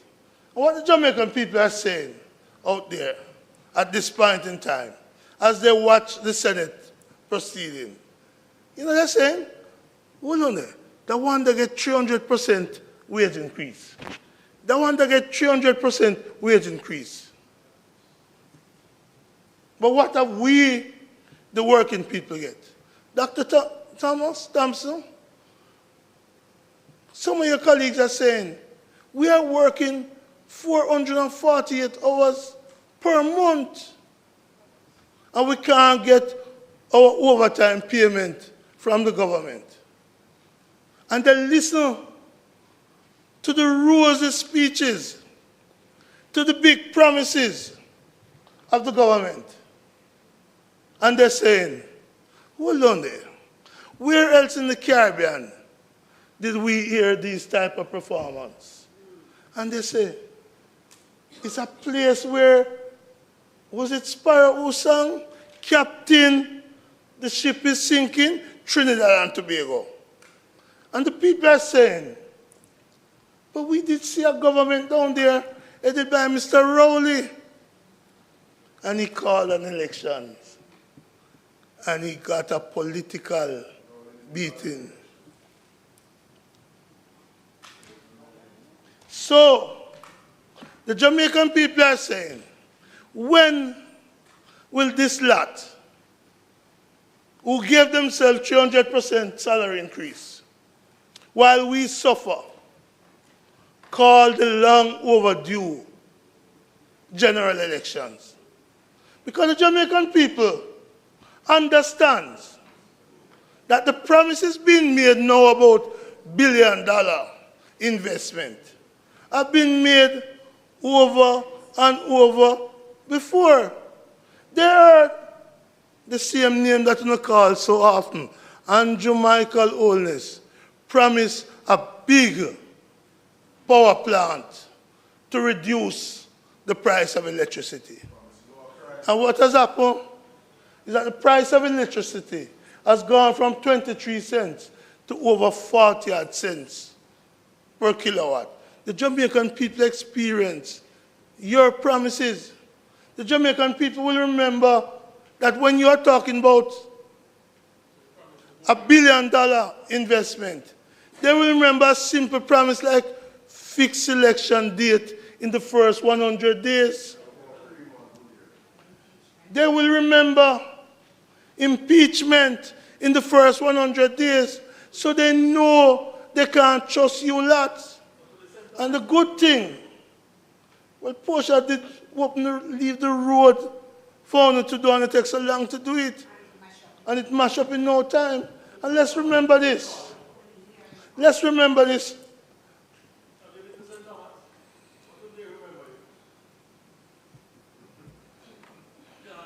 Did I hear a squealing? Did I hear a squealing? I don't grunt. I don't grunt. So, President, the people understand that the promises of the government. Senator, I would appreciate if you allow the member, Senator Brown, to complete his contribution. The people remember that in 2008, Mr. Bruce Golding made this great promise about casinos coming. And all the casinos are going to solve all the problems in the health sector. The health sector where today people can't find beds when they are sick. So it's clear to me that the Jamaican people have tuned this government out. They have tuned this government out. The Jamaican people are saying, time come, call it, Andrew, call it. But what the people are seeing is the cowardice of this government. Afraid to call the elections. You could cut ribbons. You could cut ribbons from now until thy kingdom come. The Jamaican people are ready to vote you out. And so, these claims of a $1 billion investment coming. We heard that, Senator Hill, when we amended the threshold for casinos. Where are those casinos that you tell us was going to come? The only thing that we have seen come while you were ambassador was an influx of fortune tellers from India, advertising on TV. But they came as fortune tellers to take the fortunes out of Jamaica. So, what is clear to me, Chairman, is that, President, what is clear to me is that this government has run out of time, run out of ideas. Tell you what else I run out of. This bill will not be implemented by them. It will be implemented by a government led by Mark Jefferson Golding. They have a few months at most that is left. Their days are numbered. Investors, and Senator Morgan, it sounded a little syrupy when you spoke. But let me say this to you. Foreign investors do look out for certain signs. One such sign is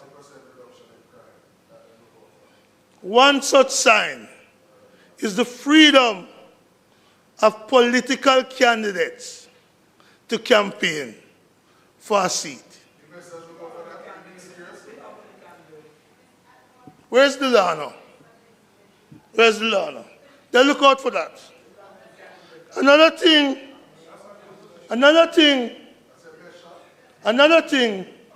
that investors look out for is whether or not the government is open and transparent. Do we hide the quality of water reports from local agencies? The people are concerned about those things. Investors are concerned about those things. And President, the investors are also concerned about the track record of government in honoring the Constitution of the country. And when it comes to this government, the track record is terrible. So terrible, Mr. President, that despite your lambasting the opposition some time ago from that high chair, 3 judges in the Constitutional Court today ruled that the SOEs, the states of emergencies, were done for improper purpose. That's the decision of the Constitutional Court today. Senator Brown, you say you draw me into your argument, you know. You pull me into it, you know. For every one of those states of emergencies that the court is talking about, you vote for it, and the opposition voted for them. Every one of them. And you don't draw me into it. No, man. Senator Scott Motley. You lambasted us Senator for Scott voting Motley. against it. Senator Scott Motley. No, man, hold on a little bit. Senator Scott Motley, if it wasn't for the fact that Senator Brown drew me into it, I wouldn't comment on it, you know. Every one of those amendments, when you vote for it.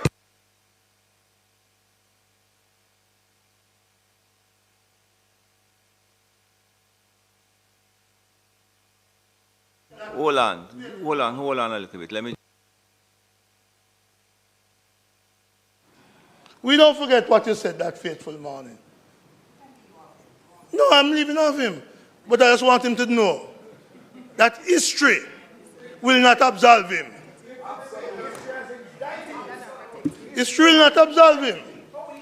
And so, Mr. President, as Senator Morgan got up to speak to giving big business tax break, and we are not opposed to that. Because I well remember, President, in this chamber, sitting on that side, when the PNP government sought to pass a bill to give tax credit to those who would invest in urban centers, where to lift the decay, that at least 3 members of the government Senate team voted against that bill. They voted against that bill. And the only government member at the time who voted with the government of Portia Simpson Miller was Nigel Clark. Opposition was Nigel Clark. We will remember it. Remember who voted against it. Remember that it's recorded in Hansard because it was a vice vote. And yes, A.J. Nicholson walked through the door and didn't even know what the clerk asked Senator Nicholson. Sophie, you were there. Floyd, you were there. When we said A.J. said yay. And A.J. said yay. And the bill was passed. We remember those things. We remember those things. Just as we remember who used this Senate to promote and embrace a convicted child rapist. We remember that. Those who used this Senate Senator Brown. to embrace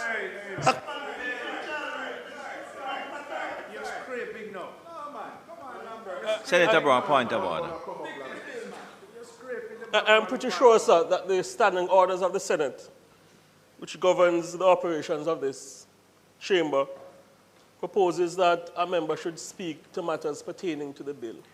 I find for a long time the member has not been guiding himself by this particular provision of the standing orders. He's speaking about matters absolutely not germane to the bill that is before the Parliament of Jamaica. I believe he should be advised to comport himself accordingly, sir.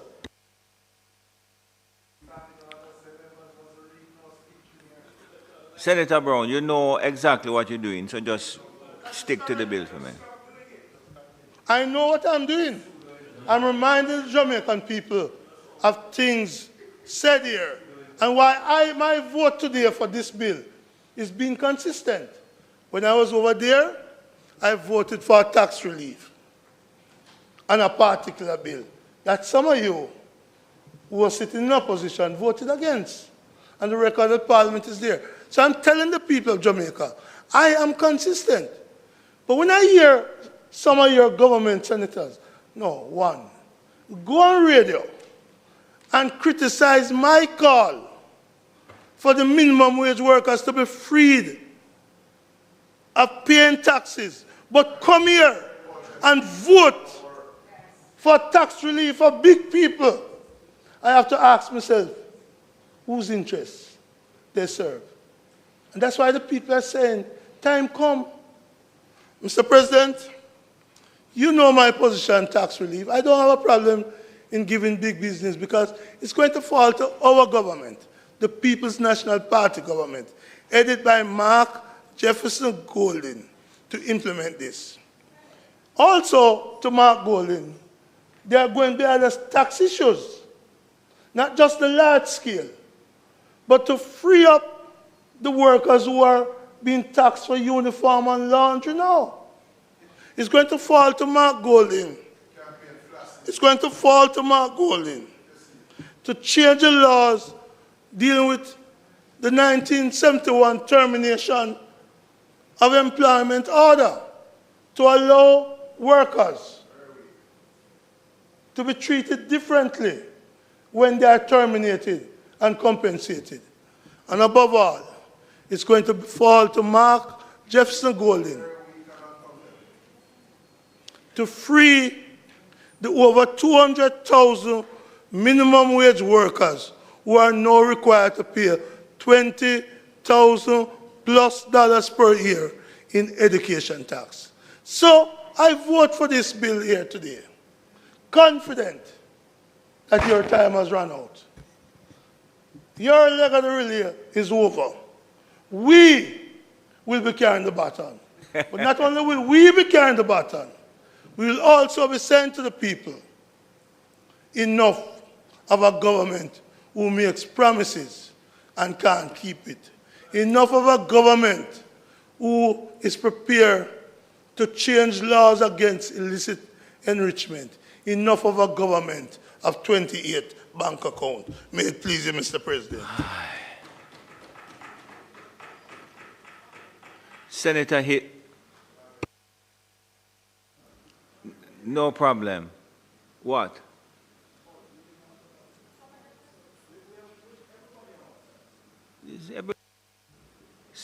Anybody else on this side? No. Senator Fraser-Binns.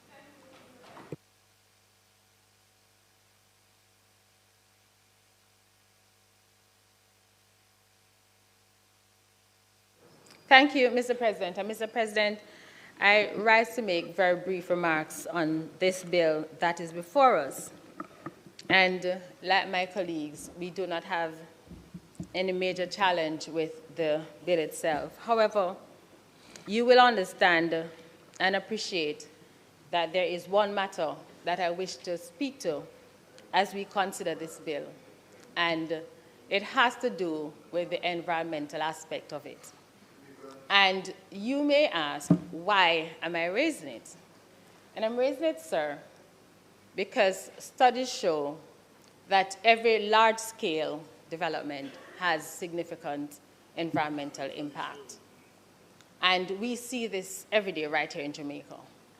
whether it is the development of highways or the development of large-scale housing, there is an environmental impact. The challenge, however, is that enough attention is not paid to this impact. So when we think about clearing land and the biodiversity loss and deforestation that takes place, in our contemplation of this pioneer industry, then we have to consider how well these activities affect the environment. But not just that, but we also have to put in place effective measures to ensure that we balance these effects. And that is why activities such as the environmental impact assessment cannot be a discretionary act, but is something that has to be mandatory. And, Mr. President, if we look at the bill, particularly at Clause 7, which establishes the management committee, and it speaks to the role and the function of the committee. And then at the second schedule, no, the first schedule, it speaks to the composition. Sorry, direct me again. The composition, that's the schedule, page 7? 27. Where am I looking at? Page 27. So it is a schedule to the bill. And it speaks to, at section 1, to the composition of the management committee. Mr. President, let me just state that the composition as is, I have no challenge, but I have a recommendation. And that is for either an expansion of the members or a deletion of one of the members, and to put right here in the composition a member from the NRCA NEPA. And you may ask why, and I'll tell you why. As I understand it, and I stand to be corrected, when an application is made to the committee by the company or the entity to be deemed a pioneer industry activity, if the committee approves it, then they say yes. And I'm assuming, without the detail being provided in the bill, that the application would include where the industry is going to take place, the nature of the industry, and what is required for the operation of the industry. I'm sorry, it wouldn't have NEPA approval already. No, I'm coming to that. I'm coming to that, Mr. President. So, if my understanding of the process is correct, then the project would have been approved, and then having been approved or having been designated, then it then applies to NEPA for approval. And I think that is the wrong way. If it is that a representative from the NRCA sits on the committee, then that representative would have before them information on the development orders in the parish, that is where the industry is going to take place. We'll have information about protected areas, watershed area, and from the very beginning of the process, we'll be able to advise the committee that even if the project is a good project, the location is not the ideal location because of the environmental impact that is likely to occur if this project takes root. And then it makes it so much tidier than the management committee having approved it, then you go to NEPA and NEPA says, no, drawbreaks, it can't work. Or if NEPA says, no, it cannot work, then you appeal to the minister, whoever the minister of the day is, who then overrides the decision of NEPA with certain conditions, which really brings a lot of things into question. And so I think the better approach would be for a representative of the NRCA to sit on the committee from day one, where that person would have all the knowledge available. We're not talking about planning approval now. We're talking about being able to guide the process from the very beginning. So I am making that recommendation, Minister Hill, for consideration. I will speak more about it at, isn't it Minister Hill bill? Right, so I'm making that recommendation for consideration at committee stage. And you see, Mr. President, the reason why it is so important is that when it comes on to large-scale planning, there are a lot of things over and above the economic benefits to be derived, which we support and we want the economic benefit. But sometimes what we find happening is that the economic benefit, the considerations for the economic benefit outweigh the consideration for the social and the environmental benefit. And so I want us to consider that. We have to consider, and this is where I think also, again, perhaps in your closing, you can guide us, you can share a little bit more as to what the process involves. But things such as a social survey. How is this project likely to affect the community? And I'm going beyond just the environment, because communities are impacted by development, whether it's because of, I mentioned trees, but sometimes you're going to have to engage persons, purchase their land that they're on. We see that happen in different industries. We have to engage in different activities. We have to relocate. People have to relocate different things in communities. So we have to engage community. And we have to ensure that particularly vulnerable communities are taken care of when we're considering these large-scale developments. And it is for that reason that I am recommending, if it's not yet in the process, that there's a social survey in addition to everything else that is required for the application process. And finally, Mr. President, as we consider the large-scale development, I want to put a plug in for zoning and our development orders. We still have development orders for some parishes that have not yet been approved, that have been on the paper, and the process has commenced some time ago. And as we contemplate large-scale development, not just for Kingston, because Kingston has been approved, but for the country on the whole, then we have to ensure that our development orders and our zoning orders and plans are up to date, and that when these determinations are made, that they are made in keeping with the zoning and the development plans for the area, separate from when it goes to NEPA, which takes on a whole different set of consideration. So, Mr. President, that is my brief contribution, and with that, I support the bill. Thank you. Thank you very much, Senator Fraser-Binns. No, Minister, 1 minute. Senator Bunting.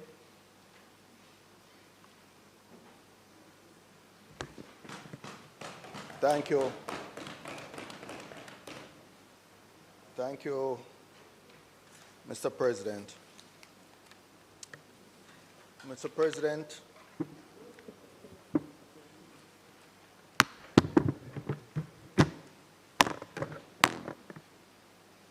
the bill we're debating today is about encouraging investment and incentives for investment. My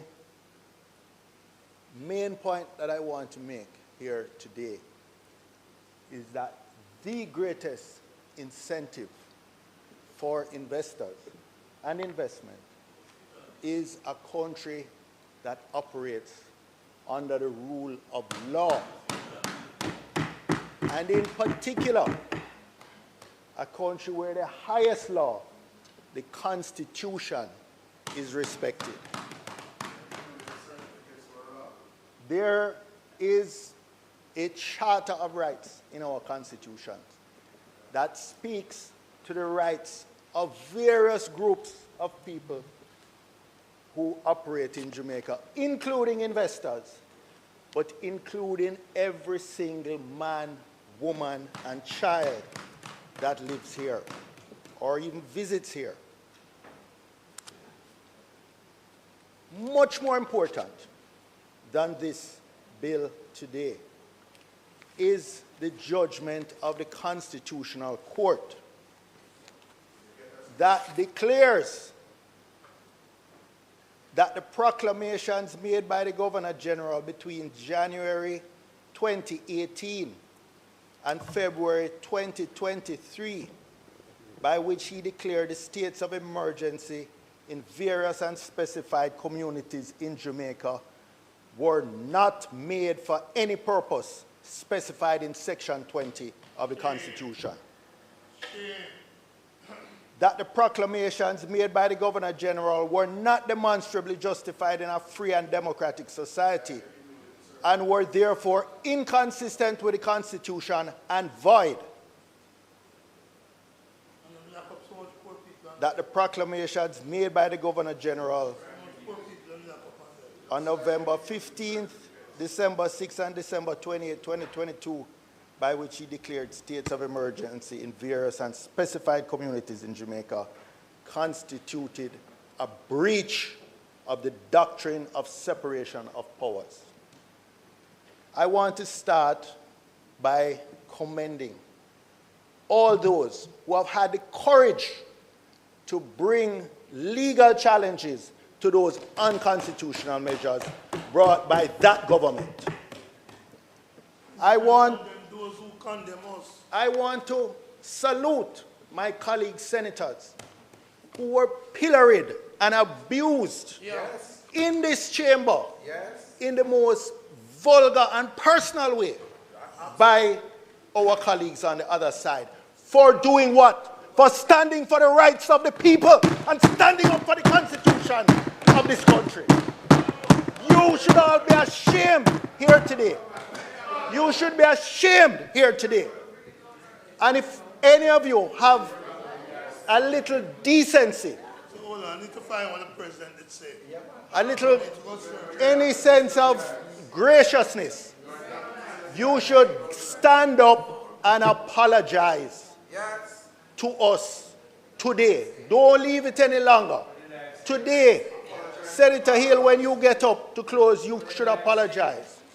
This judgment today has shown that no regime which wants to bully, which wishes to bully whether parliament or civil servants or the judiciary will get away with it. No regime will work. Are what are being followed by the JCF today, which is responsible.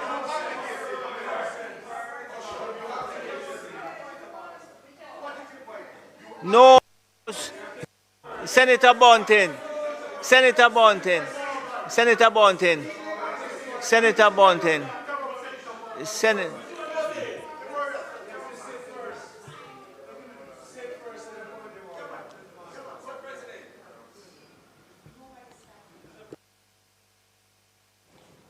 Mr. President, the point of order I seek to raise is that the comments of Senator Bunting, even if you give it the best latitude that you can, he has gone way beyond what is relevant to the bill that is before us. He has gone literally off the rails, Mr. President. And I'm asking if you can have him constrain himself and to commit his comments to what is before us on the bill. Bunting ball on national TV. You ball on national TV.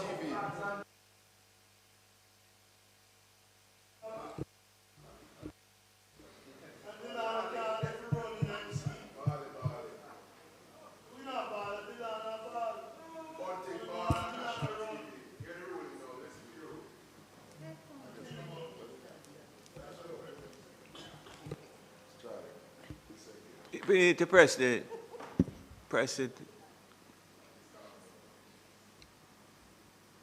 I have requested.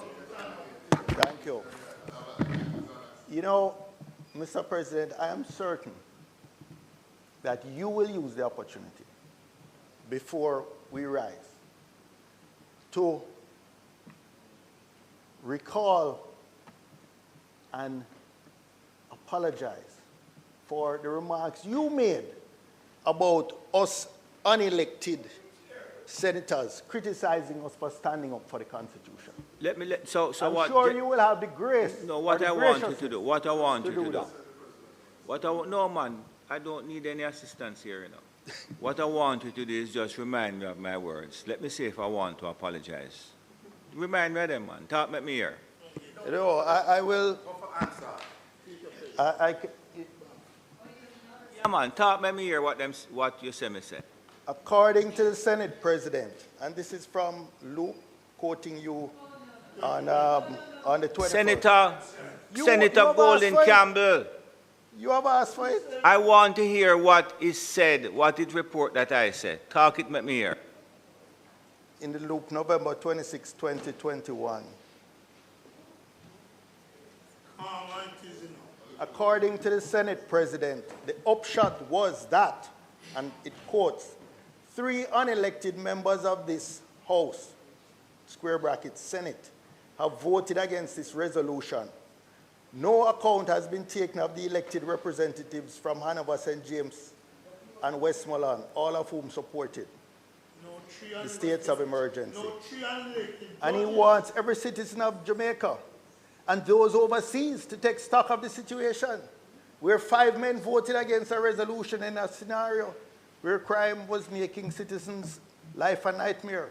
This country needs to revisit this provision because it flies in the face of everything. Hold on a little bit. Read. No, man, read the last part again. Hello, please. Senator Morgan, all of you, I'm asking you to allow me to deal with this. I don't need any assistance. Read the last part again. Read the last 2 sentences again. No, Senator Bunting. Read. Okay. Mr. President, you Senator Bunting. to me how I make well, my let me tell you something. Let me tell you something without fear. Let me tell you something. Let me tell you something without fear of hesitation or reservation. I stand by every word I said. Every word I said. Because were it not for this government, were it not for this crime strategy of this government, the crime would be out of hand. And I stand by every word that I said then, and I stand by it today. So if you want to continue, continue. Strong. We have seen that before. And the people of Jamaica, those at home and abroad, so those are at home and abroad will judge what I said, and history will judge me.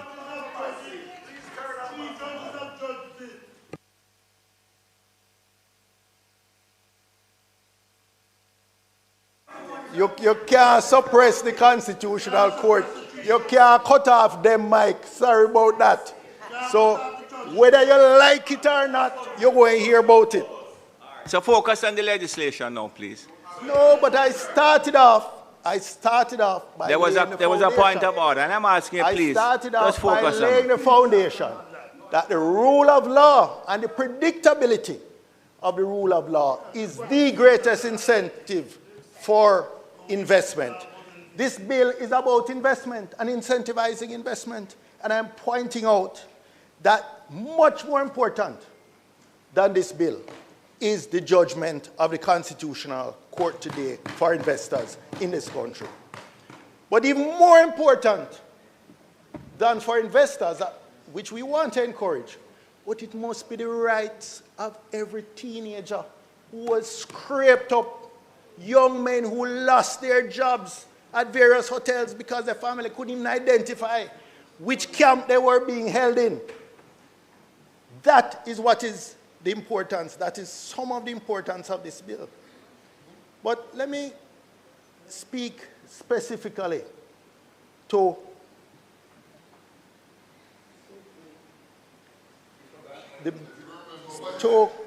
I'm trying to remember LSPPIA.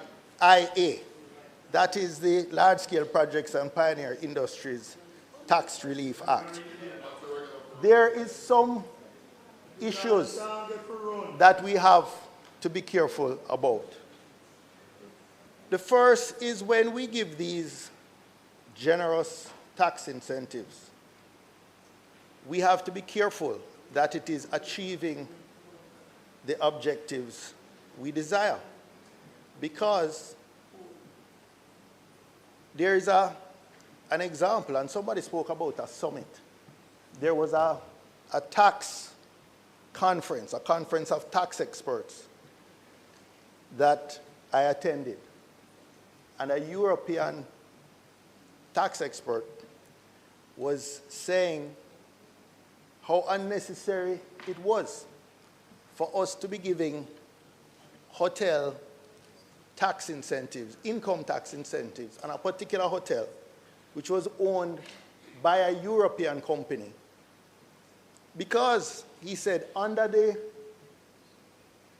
dual tax treaty that we held with that country, or maybe it was with the EU, I don't recall whether it was specific to the country or the EU generally, that any taxes, income taxes paid by that hotel in Jamaica were actually allowed to be offset against the taxes owned by the parent company in Europe. And therefore, we weren't really subsidizing the project. What we were doing was subsidizing the European tax authorities, because they were the ones getting the tax which we otherwise would have received. And therefore, it is important that when we look at these, we understand not just the potential benefits, but the potential risks that we're taking. The other risk that I want to highlight is that when you have these projects where these massive entities get all these incentives, what it's also doing is creating distortions in market competition. And again, they use the example of large hotel chains which are vertically integrated, literally from booking in whatever country, the tour operators, right through to the charter flights, right through to the transfers from the airport to the hotel and back, right through to the selling of tours. So what that does is essentially block out the SMEs, creating distortions in market competition, and most of all, encouraging lobbying rather than innovation. Because the small Jota driver don't have the lobby power that the major, the large investors, whether local or foreign, that the large investors have. So it creates distortions in their favor. A lot of the benefits are opaque and difficult to measure, or I should say the promised benefits. Because while we know what the tax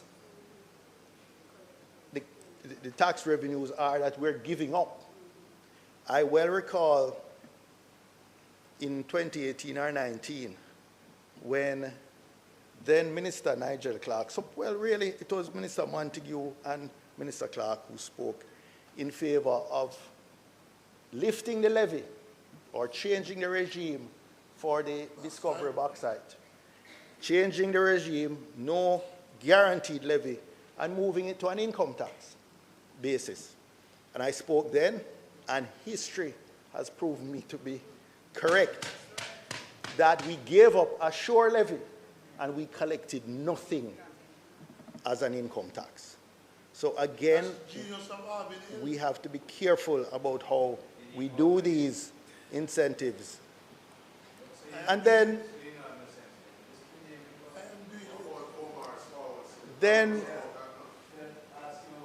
the truth of the matter is, Minister, all of these standalone bills will have limited impact without complementary reforms. Tax relief alone does not address structural barriers, such as bureaucracy, such as high energy costs, inadequate infrastructure, or, as I spoke to last week, the low productivity of our workers because of weak educational outcomes. So,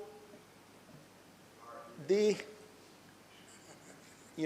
mentioned heart, and I think heart has a critical role to play, and I will pause to acknowledge a great public servant who passed and former executive director of heart, Robert Gregory.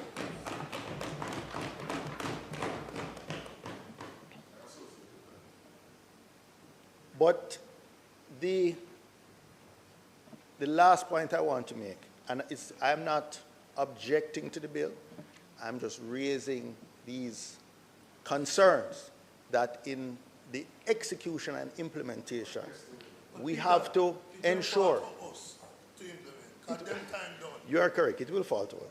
But just pointing out that whichever government, and more so government agencies, they need to have the capacity to rigorously monitor project compliance.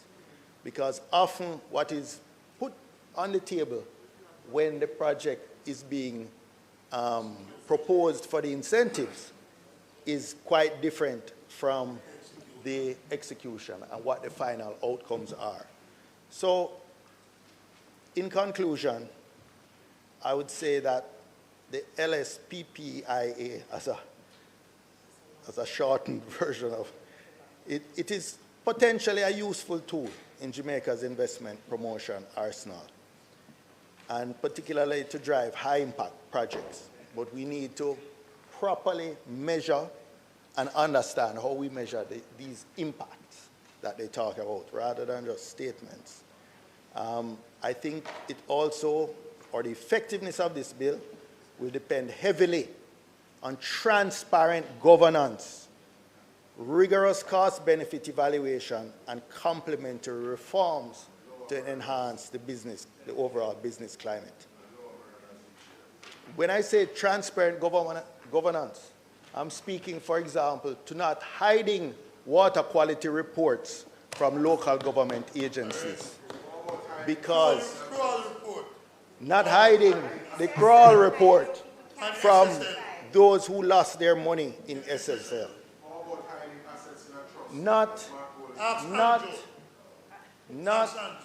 Ask him about Positive Jamaica Foundation, if you want to find out about how to do that.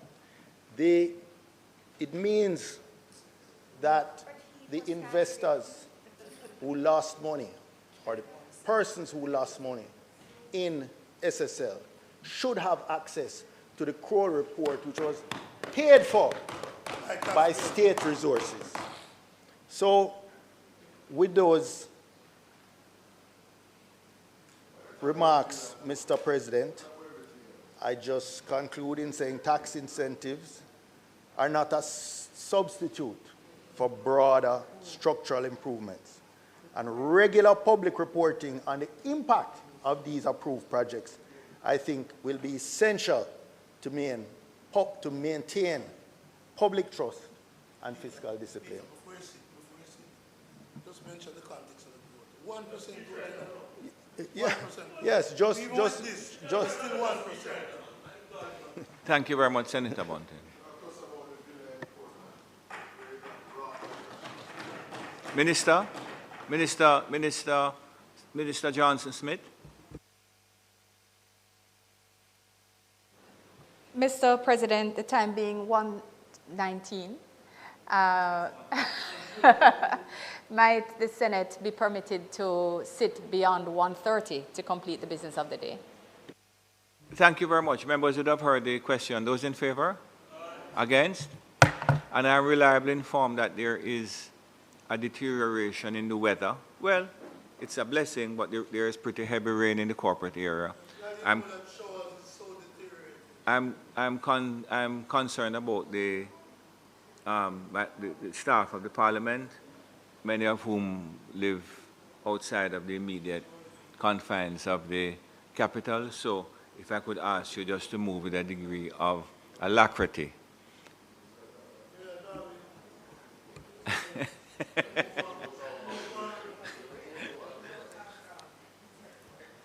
Mr. President, I wish to thank my colleagues who have participated in the discussion and the debate concerning a large-scale project and pioneering Industries Act. The emphasis is on large scale. Whether you're an established business or you're pioneering business, you have to be large scale to get into this. And we have considerations for those who are not large scale. But I just want to deal with an issue of what do we do concerning our friends in the Caribbean. I remember reading how we were encouraged by people on that side to join something called the Federation.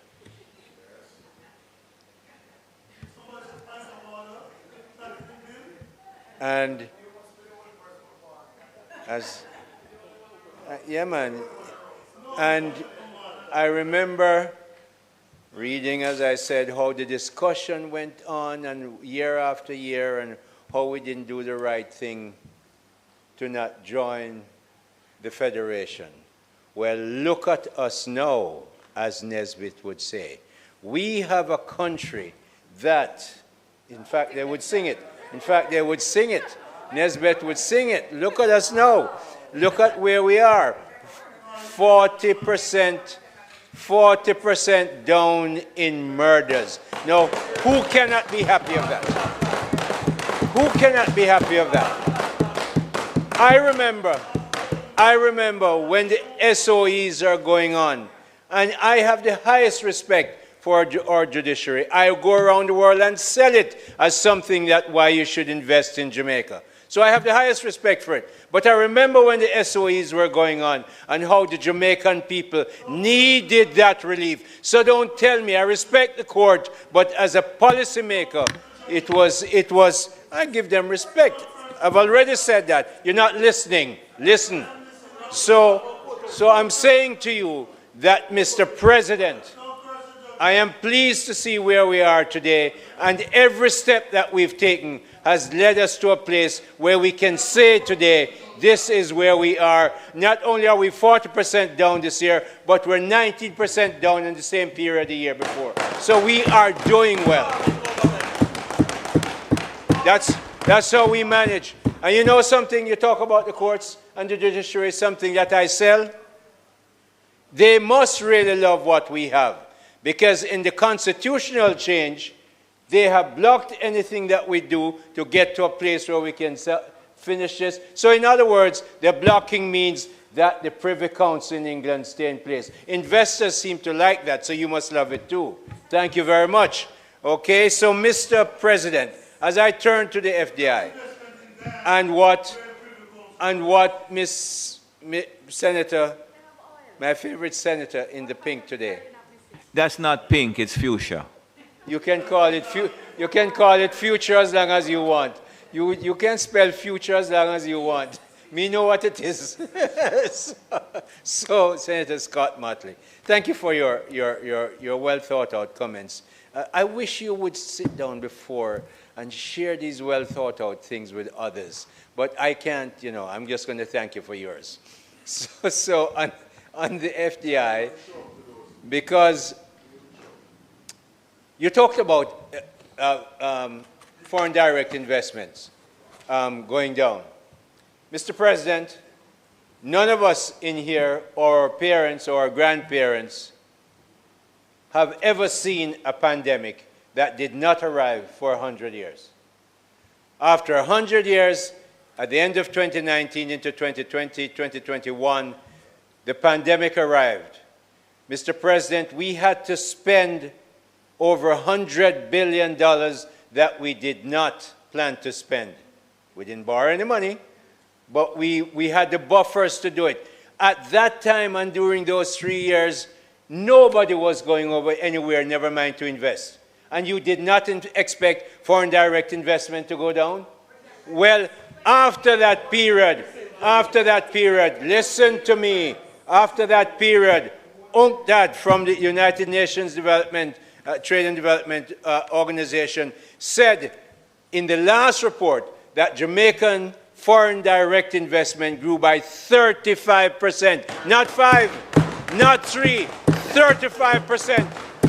So we are talking about a period that we or anyone couldn't control foreign direct investment getting into our country because nobody was traveling, nobody was going anywhere. And since then, we have raised our foreign direct investment by 35%. It will be good for you to listen, okay? It will be good for you to listen. I didn't disturb you. Listen, because you learned something. And so, Mr. President, Senator Morris talked about employed persons with disabilities. Absolutely no question.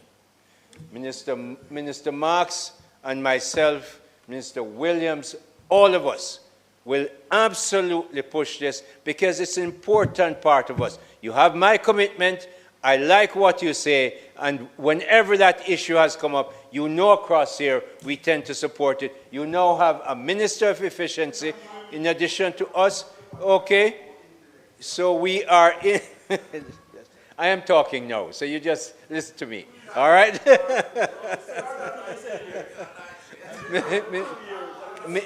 You want heavy? Just be quiet, just listen. Mr. President, transformational impact. Very, very good question. So you know what? If you look at what we have done, I'm going to give you first an example of how a transformational impact happens. When we were looking to change our economy, and it's both sides, we went into BPO. Nobody believed it could happen. Nobody believed it would work. Well, Madam Senator, in the pandemic, the only sector in our economy that continued to work without stopping. Health, of course, you have to put on your mask, and some of them didn't work as well because we didn't know. The only sector that worked was the BPO sector.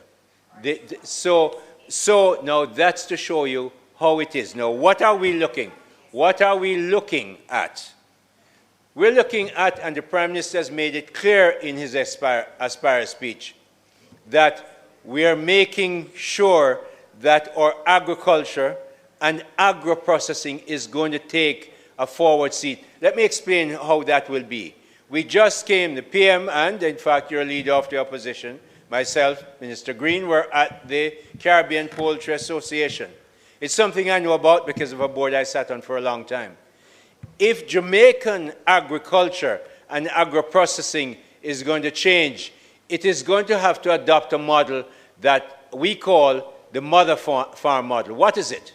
It is that you have a major investor, an investor who has money and capacity to have money, and they then organize themselves in, for instance, in the case of poultry, they aggregate poultry meat, and if they're doing eggs, they do that.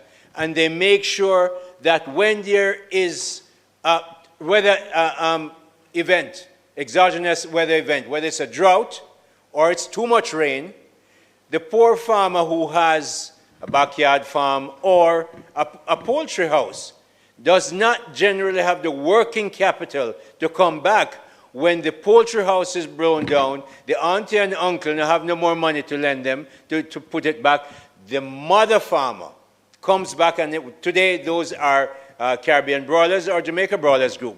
Come back in, give them the working capital, give them time over a year, year and a half to repay it out of what they make, but bring them back onto their feet. Unless you do that with, and I'm from St. Elizabeth. So I'm telling you, I'm telling you where it will come from. Though we met people in Britain who we're looking for them to come here to talk about vertical agriculture. That's substantial investments. So we're looking for it to come from there. There's another place that we're looking at. No, but it's a large-scale industry. Remember, large-scale is the conditional item. Pioneering is anything that is new, man. You're a lawyer. You know what it is. Pioneering is anything that is new. I gave you the example. BPO was a pioneering industry. What do you mean you don't know? I just told you about agriculture, and you're saying no, so I'm moving on. Okay? Then you look at high level, something that is pioneering in Jamaica. We have allowed.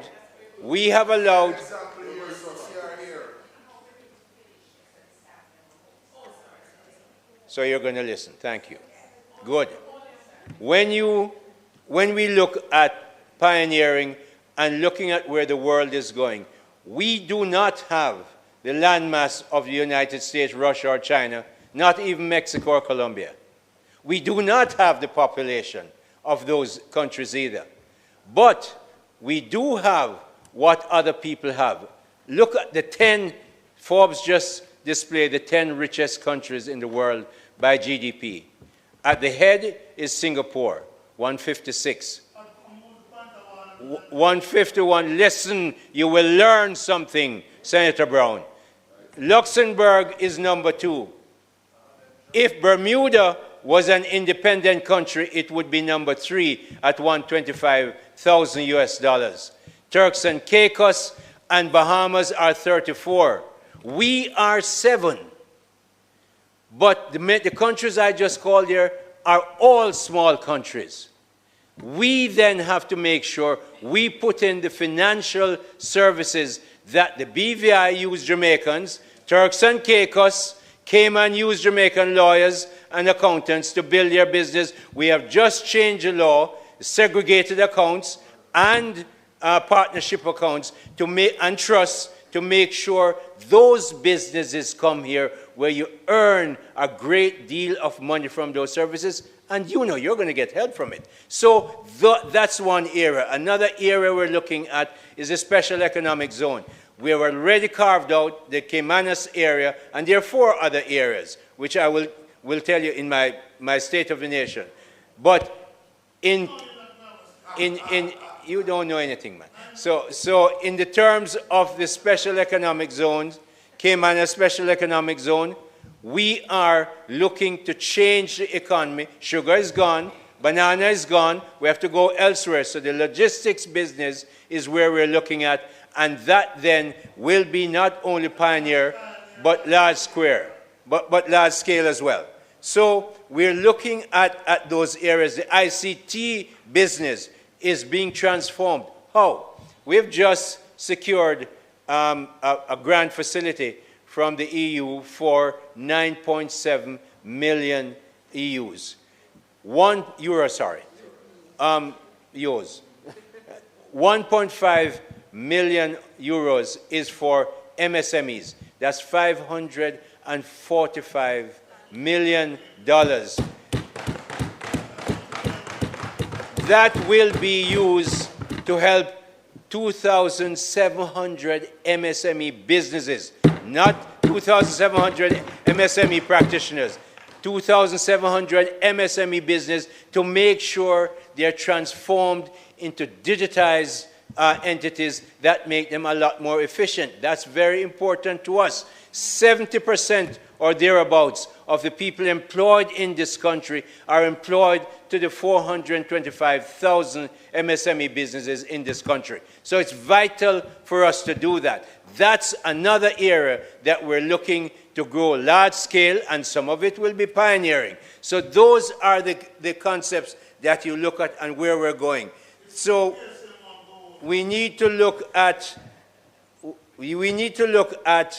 not the nonsense that we hear from over there, but the truth that I'm telling you.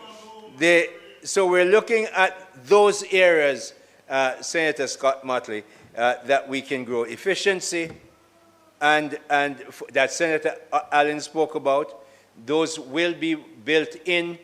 I want to make sure that the issues that we talked about from Senator Fraser-Binns are important, and we know. You mentioned the environmental impact.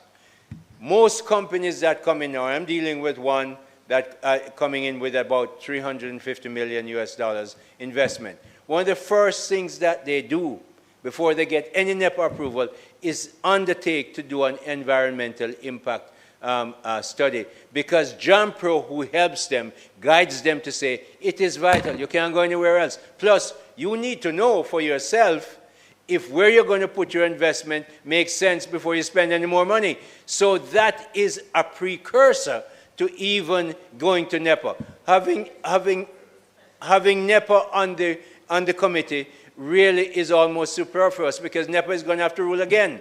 So the minister who is wise with her committee will say, these are the areas you have to look at. That's why we have JAMPRO. JAMPRO leads them down the path, literally holds their hand and say, you have to get this done. So that is in place to make sure that these large-scale businesses coming in will follow the right road. I just met one yesterday that purchased another company here in Jamaica, and JAMPRO was right there with them. So that is being taken care of, and nothing can be done anyway before NEPA approves it. And the government, with the ministers and the people on that committee, will make sure that's done. So we're looking at investments in water.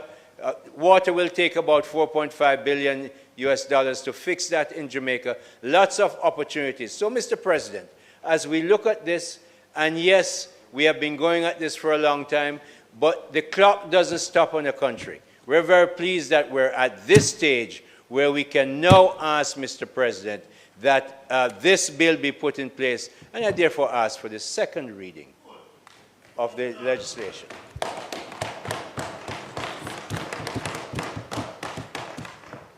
Thank you very much, Senator Minister Hill. The question is that the bill be read for a second time. Those in favor? Against? An act to make provision for the designation of projects as approved large-scale projects or economic activities as approved pioneer industries, to provide tax relief in relation to projects and activities so designated, to operationalize the tax incentive for large-scale projects and pioneer industries, to establish an application and management committee as part of the process of approving participants of large-scale projects and pioneer industries, to repeal and replace the Income Tax Relief, Large-Scale Projects and Pioneer Industries Act 2013, and to provide for connected matters read a second time. Thank you very much. The Senate will now resolve itself into a committee of the whole Senate to consider the bill clause by clause. Mr. President, since we have... You can sit. No amendments. In fact, I just want to get this out of the way. Mr. Hill. Senator Hill. Senator Hill. Chairman. Senator Hill. Yes. Senator Hill, I will make the relevant inquiry. Thank you. Senator Scott Motley, I know that there was a suggestion from Senator Fraser Binns in relation to one of the schedules, correct? Is there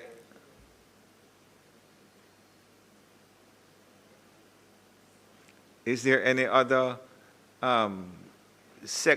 clause that you think that we need to pay attention to? Can we move ahead? Yes, Senator Brown, of course you can. All right, so let me move ahead.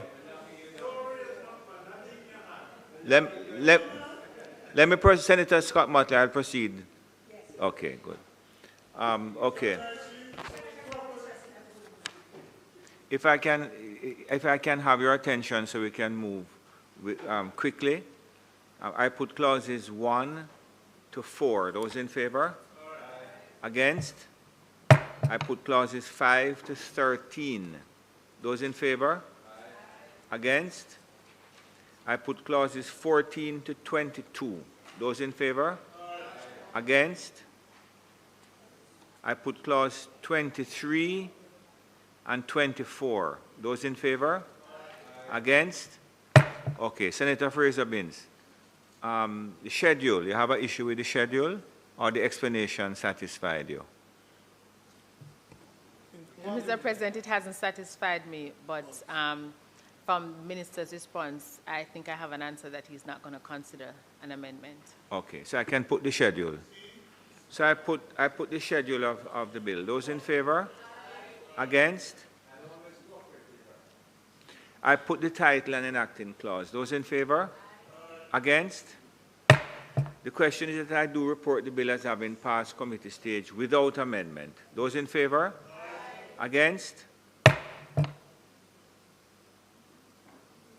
I do report the bill as having passed committee stage without amendment. Minister?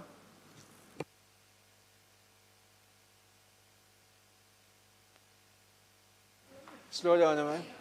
You can't go in the rain anyway. Mr. President, I ask that the bill be read for a third time.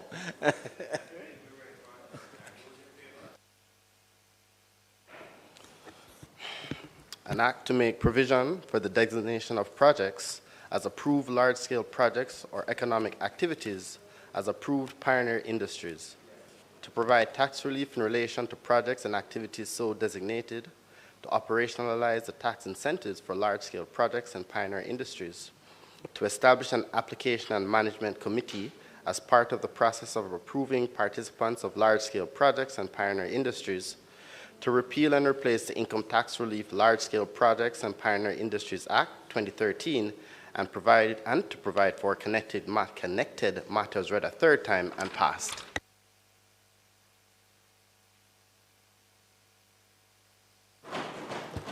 Members, in consultation with the clerk and both leaders, we have determined, notwithstanding the inclement weather, that we are going to move ahead with the pensions bill.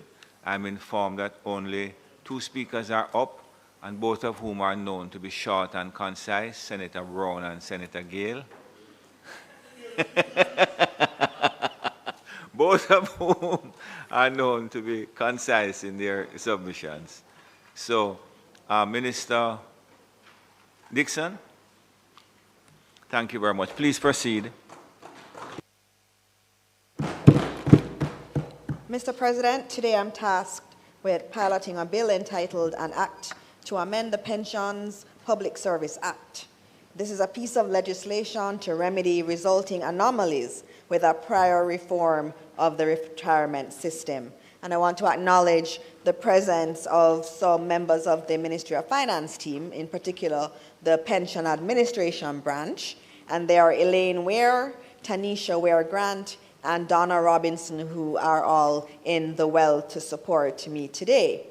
So the bill entitled An Act to Amend the Pensions Public Service Act seeks to allow existing officers born during the period August 1, 1961 and February 28, 1963, the option to retire before attaining the normal retirement age of 65 years under the conditions of normal retirement, and to validate and confirm as lawful all the actions and omissions made by any person in relation to the grant of normal retirement of public officers during the period April 1, 2018 to the commencement of this Amendment Act.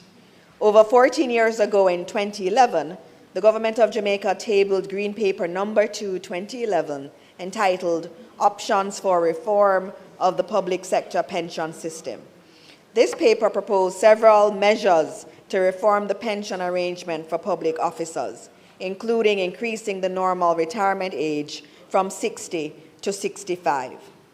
The decision to increase the retirement age for public sector workers was driven by a combination of demographic shifts, and those continue today. They also considered economic considerations and the need to ensure the sustainability of the pension system. The reforms aim to address the challenges posed by an aging population and the associated financial pressures on the pension system. By mutually extending the working years of public servants, the government sought to reduce the pension burden and align retirement policies with increased life expectancy and workforce dynamics. Mr. President, please permit me to briefly speak to the demographic shifts we have been experiencing.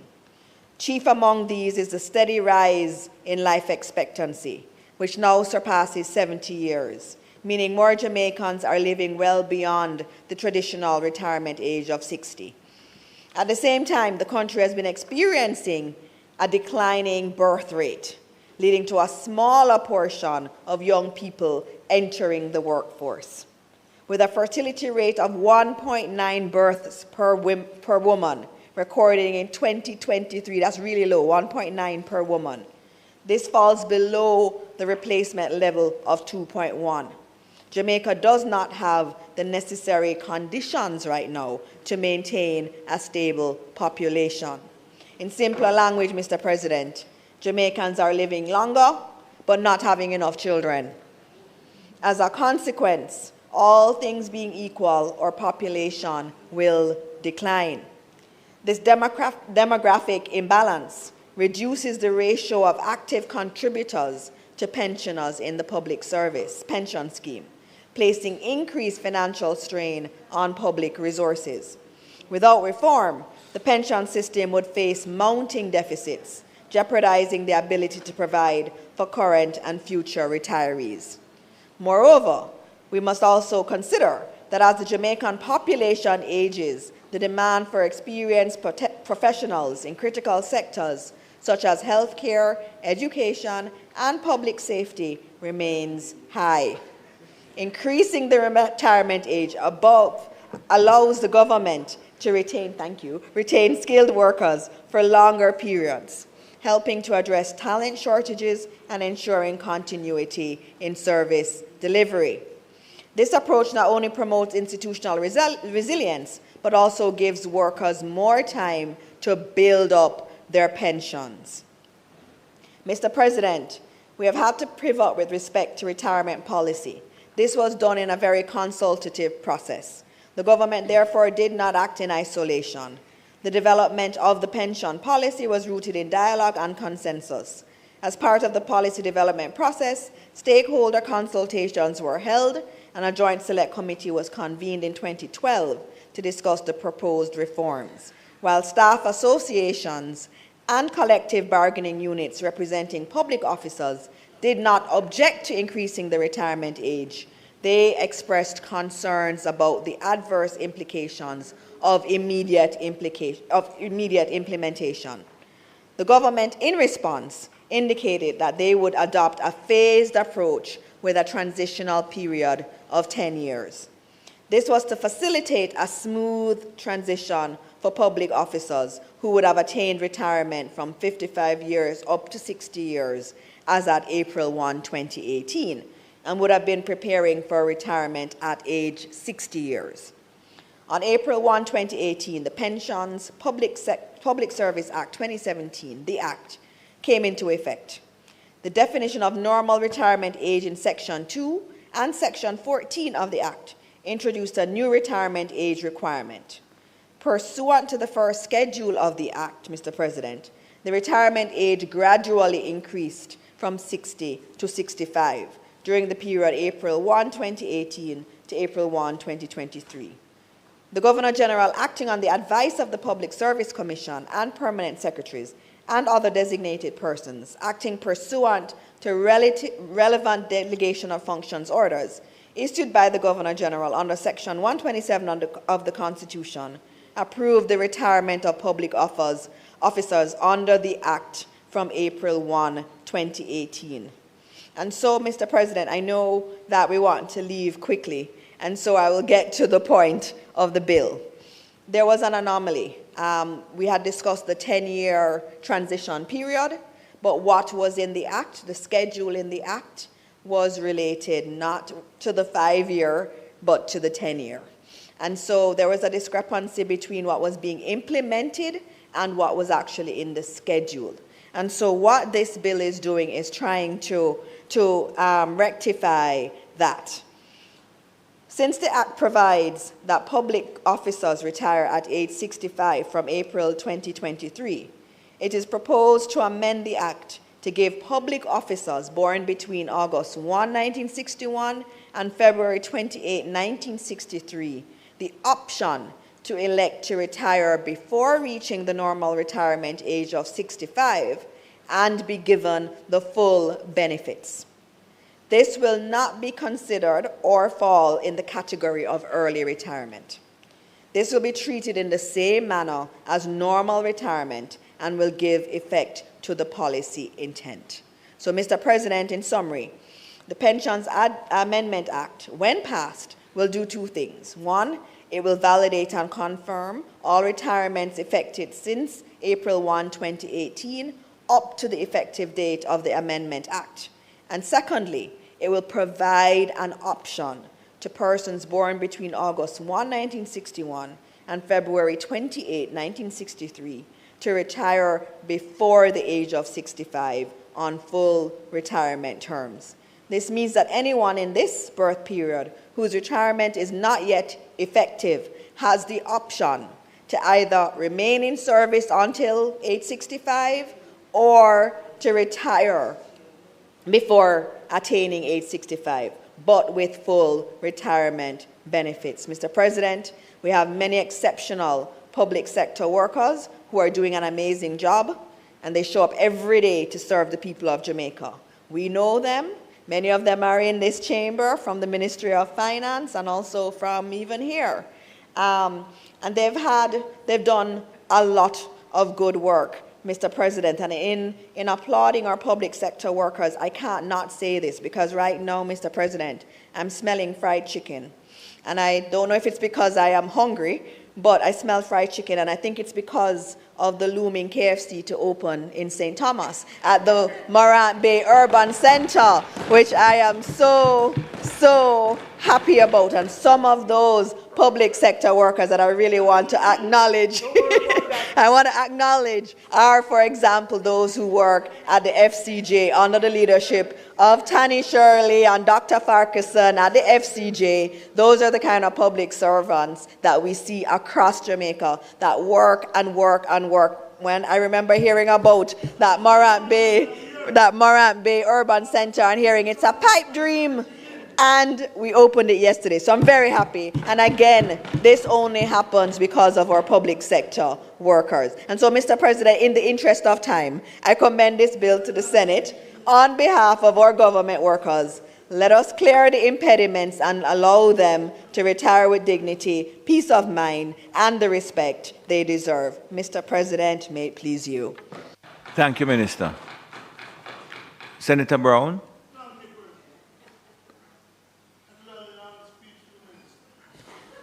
Minister, I really just want to say we support the bill. It's about retroactive thing. If you're born between 61 and 63, you're going to be around 60 odd now. So this don't apply to those existing. So those who gone.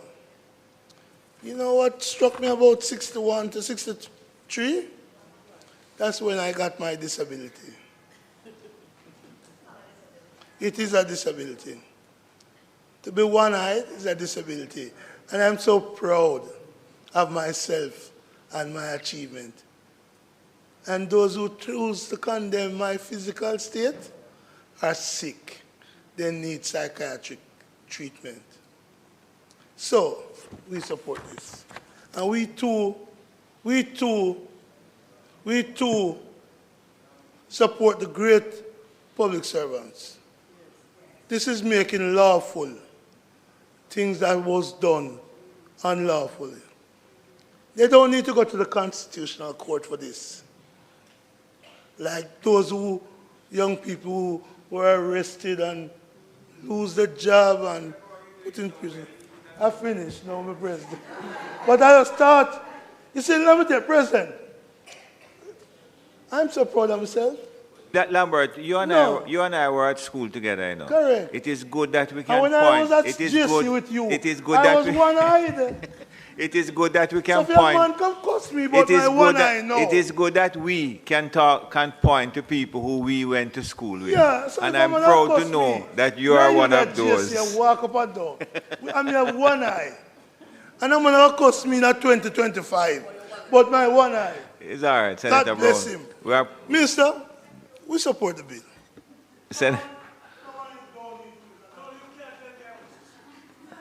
No, he never said you mustn't speak. He said there is no need to talk long.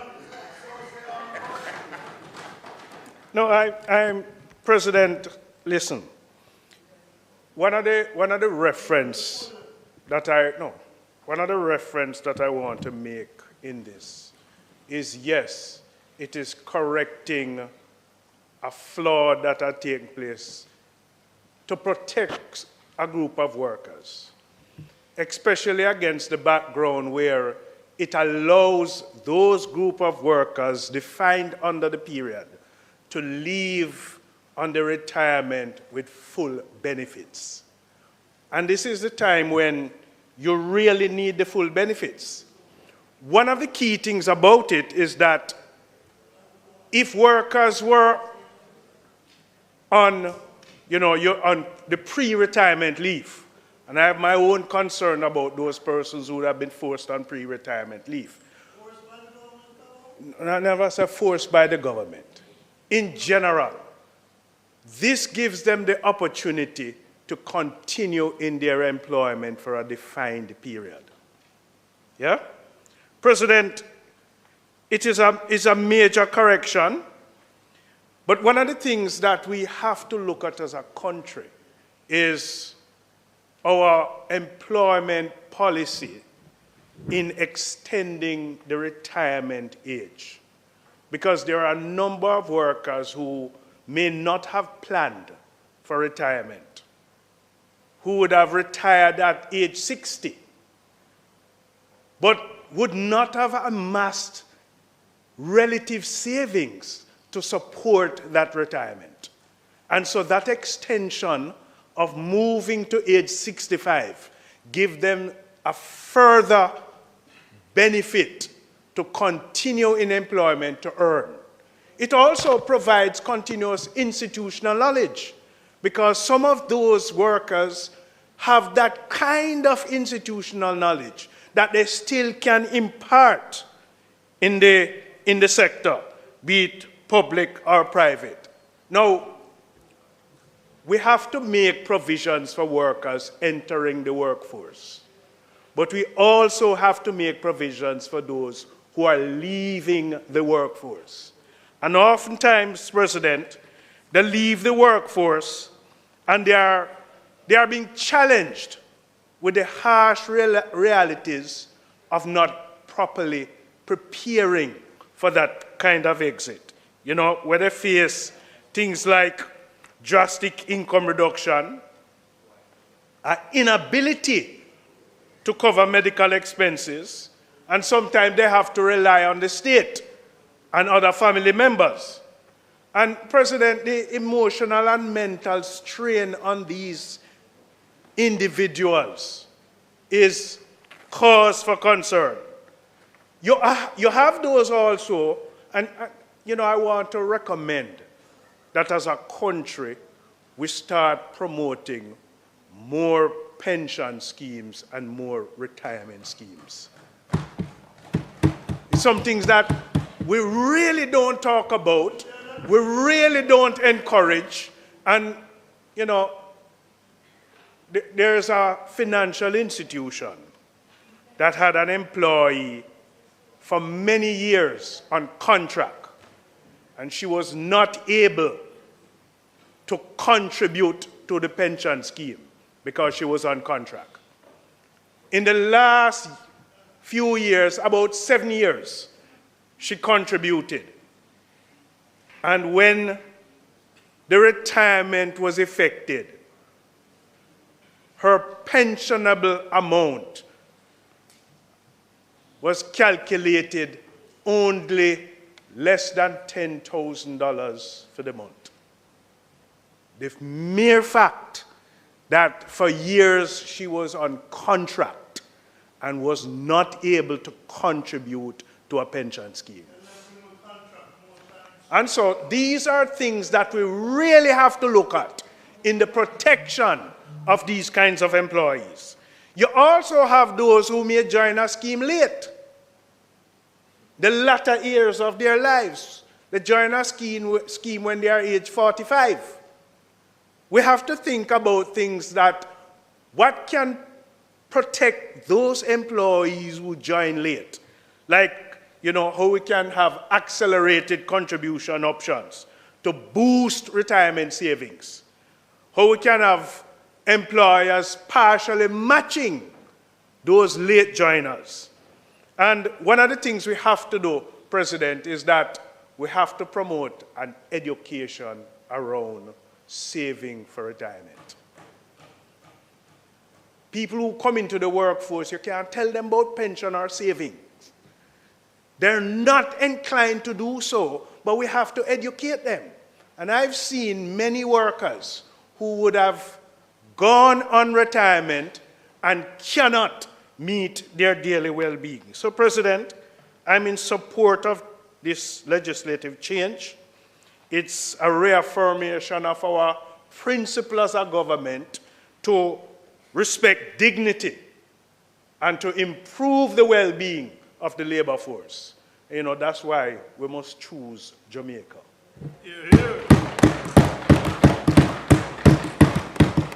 So let us continue to build Jamaica in every sphere so that we can protect every single solitary worker. And let us continue to encourage more pension savings and more pension requirements. May it please you, Mr. President.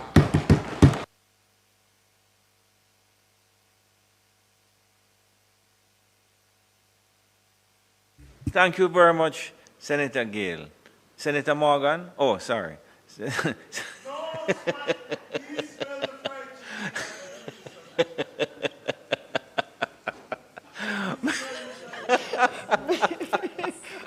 Mr. President, since we're all smelling the fried chicken, I want to thank my colleague senators for their contribution and their support to the bill, and I want to thank especially Senator Brown for talking to us about his what he calls a disability, which I don't see, because you've achieved a lot, and you're a great example to our children in terms of how you live your life, even in adversity. So I do thank you. And so, Mr. President, I ask that the bill be read a second time.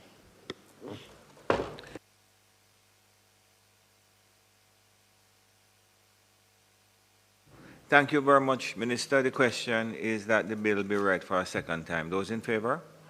Against? No, you have to lively up, you know. I know it's wet outside. People want to go home. Those in favor? Against?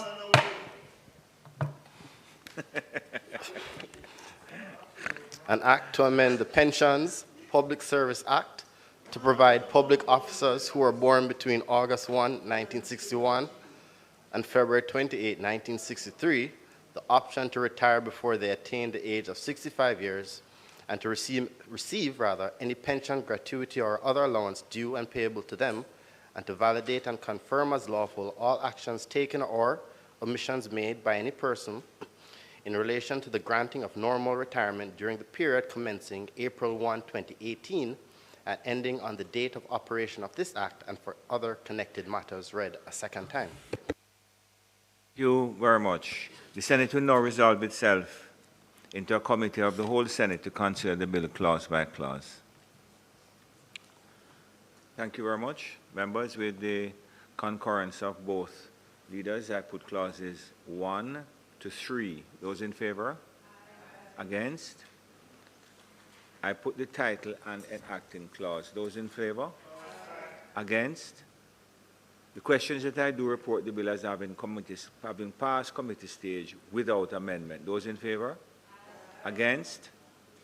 I do report the bill as having passed committee stage without amendment. Minister? I ask that the bill be read a third time. Thank you very much. And that is the question. Those in favor? Against?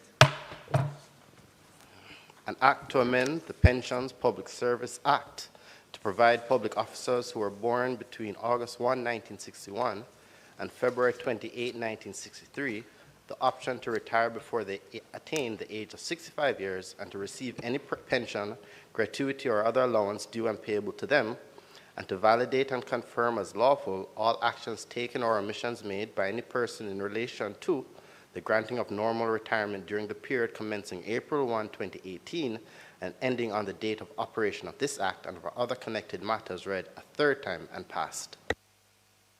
Minister.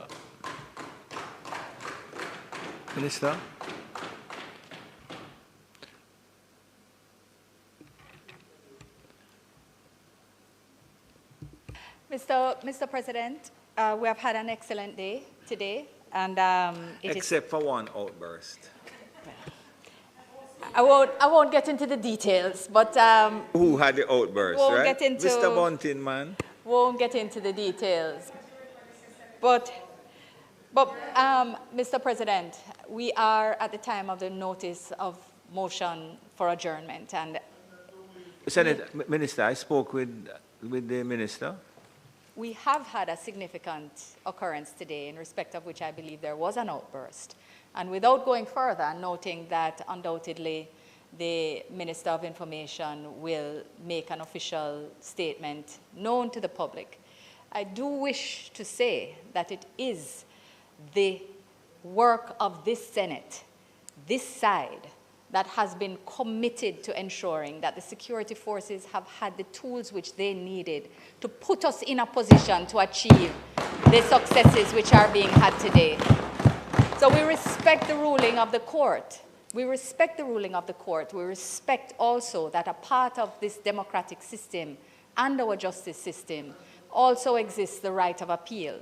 And I am advised that even at this initial stage of review, which is currently being undertaken, that we are quite clear that we will be appealing.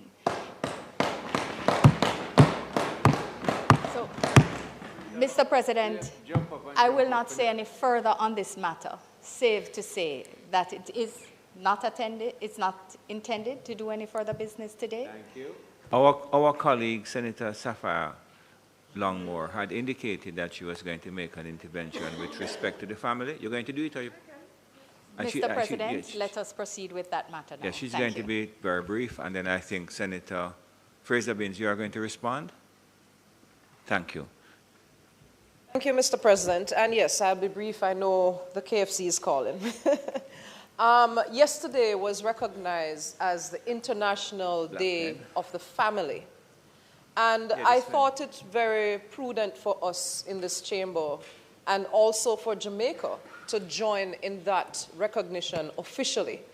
You know, we don't sometimes recognize the significance of these moments, but I think we're becoming more and more very appreciative of the role of our families, the structure of family, and the need for us to bring significant emphasis to preserving the family and the family structure in our society. You know, the theme that was recognized is family-oriented policies for sustainable development. And especially in this chamber, we are so very oftentimes contemplating legislations that we don't realize the full impact on until later on you see how it benefits the people on the ground. And so, as a unit where we learn how to communicate, how to especially resolve conflicts, how to protect our boundaries, and how to see to our own individual sense of purpose and belonging, I had to rise this afternoon to enable and encourage us to recognize family and the International Day of the Family here in Jamaica. I thank you, Mr. President. Thank you very much, Senator Dr. Longmore. 1 minute, Senator Fraser-Binns, let me turn you on first now, please. Thank you for turning on my mic, Mr. President. Mr. President, let me thank Senator Dr. Longmore for bringing this motion to our attention, and particularly as we consider the theme of this International Day of the Family, focusing on the community. I believe, Mr. President, that at a time like this, this theme is so appropriate. Because I am from an area in Jamaica, St. Anne, Brownstown, where the village, the community, was seen as a family. It wasn't just the nuclear family or the single-headed family or just the extended family, grandparents, but it was the village that comprised the family.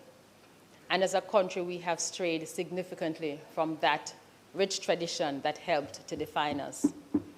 And how appropriate in 2025 for us to consider the important role that the village, the community must play in keeping our family unit together, in redefining and going back to the basic of what we know to be our family, rich in values, values of spirituality, values of loving one another, values of forgiveness, values of respect.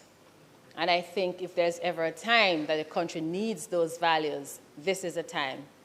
And so, Mr. President, I want to join with Senator Dr. Longmore and indeed the entire Jamaica to make a call for us to go back to the family of community where the village raised the child. Thank you, Mr. President.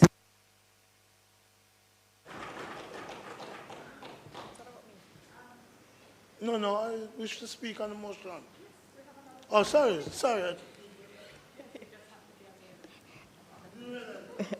Mr. President, I am rising because today is Children's Day in Jamaica, and it is also the International Day of the Boy Child.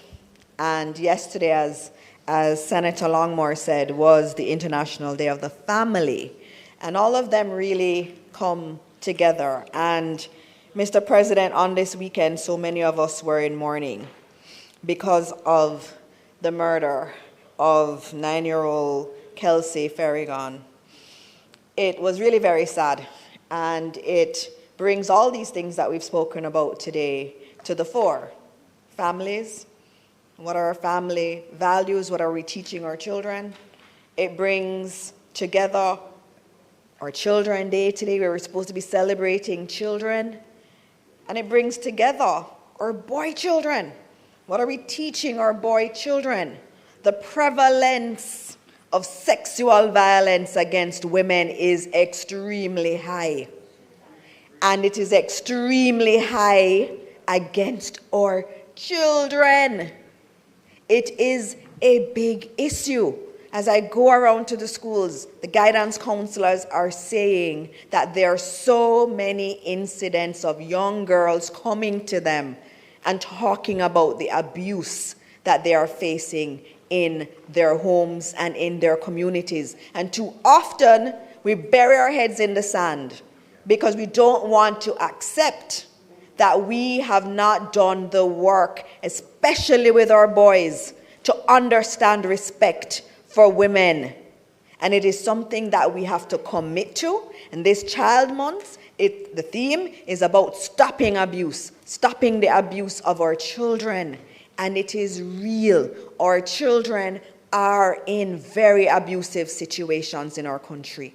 And we have to resolve ourselves to do even more to protect our children so that we don't have more and more of these kinds of situations happening in our country. And so on our Children's Day, where our children are being feted across the country by their teachers, by parents, I say that we have to do everything we can in order to make sure that all our children live in a place that is safe, that they feel secure, and they're not subjected to sexual and other violence against their person. Thank you, Mr. President. Thank you. Senator Brown. Thank you, President. I too embrace the Children's Day. But as one whose wife, whose partner for 46 years, is involved in parenting education, it would be remiss of me not to recognize that the family of Kelsey Ferrigan deserve our embrace. Not just emotionally, but that family is a family known to my wife, because members of that family have had to interact with her, and she have had to assist them over time. So we embrace the family of Kelsey. But I did not want the Senate to end today without also all 21 of us, including those not present, to embrace the family of that nurse, the video of which we have seen Senator Brown, be So very careful. brutally. Senator Brown. So brutally. Senator Brown, be careful with that, please. I am careful. I'm embracing the family. I'm not talking about the court and any such things. I'm aware of that. But we must, all 21 of us, embrace that family, given what we saw on that video.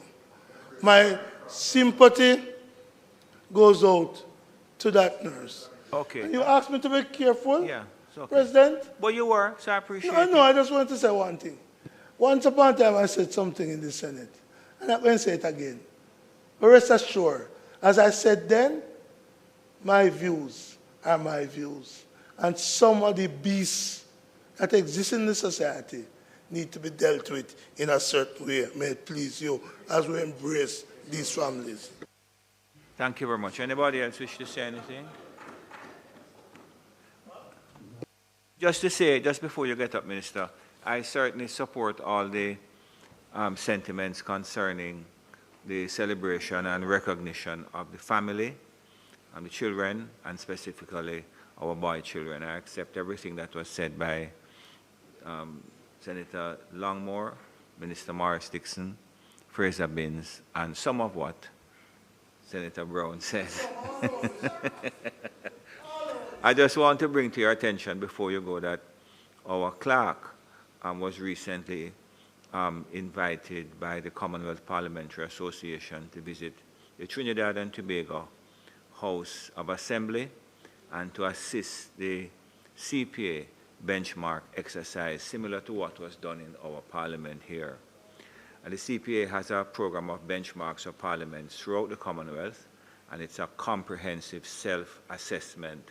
So it was an honor for our clerk to be invited there and to assist in the program there.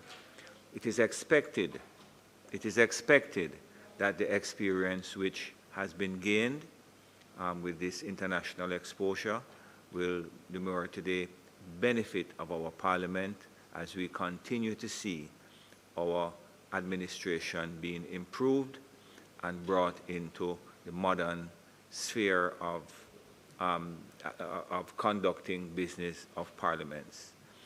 We remain, there are a number of areas to be addressed, and I know the clerk is looking at them actively, and one of them is the area of our IT. We have some areas that we need to address urgently, and the clerk is going to be stepping up our endeavor to bring that aspect of the Parliament's operation into the modern phase.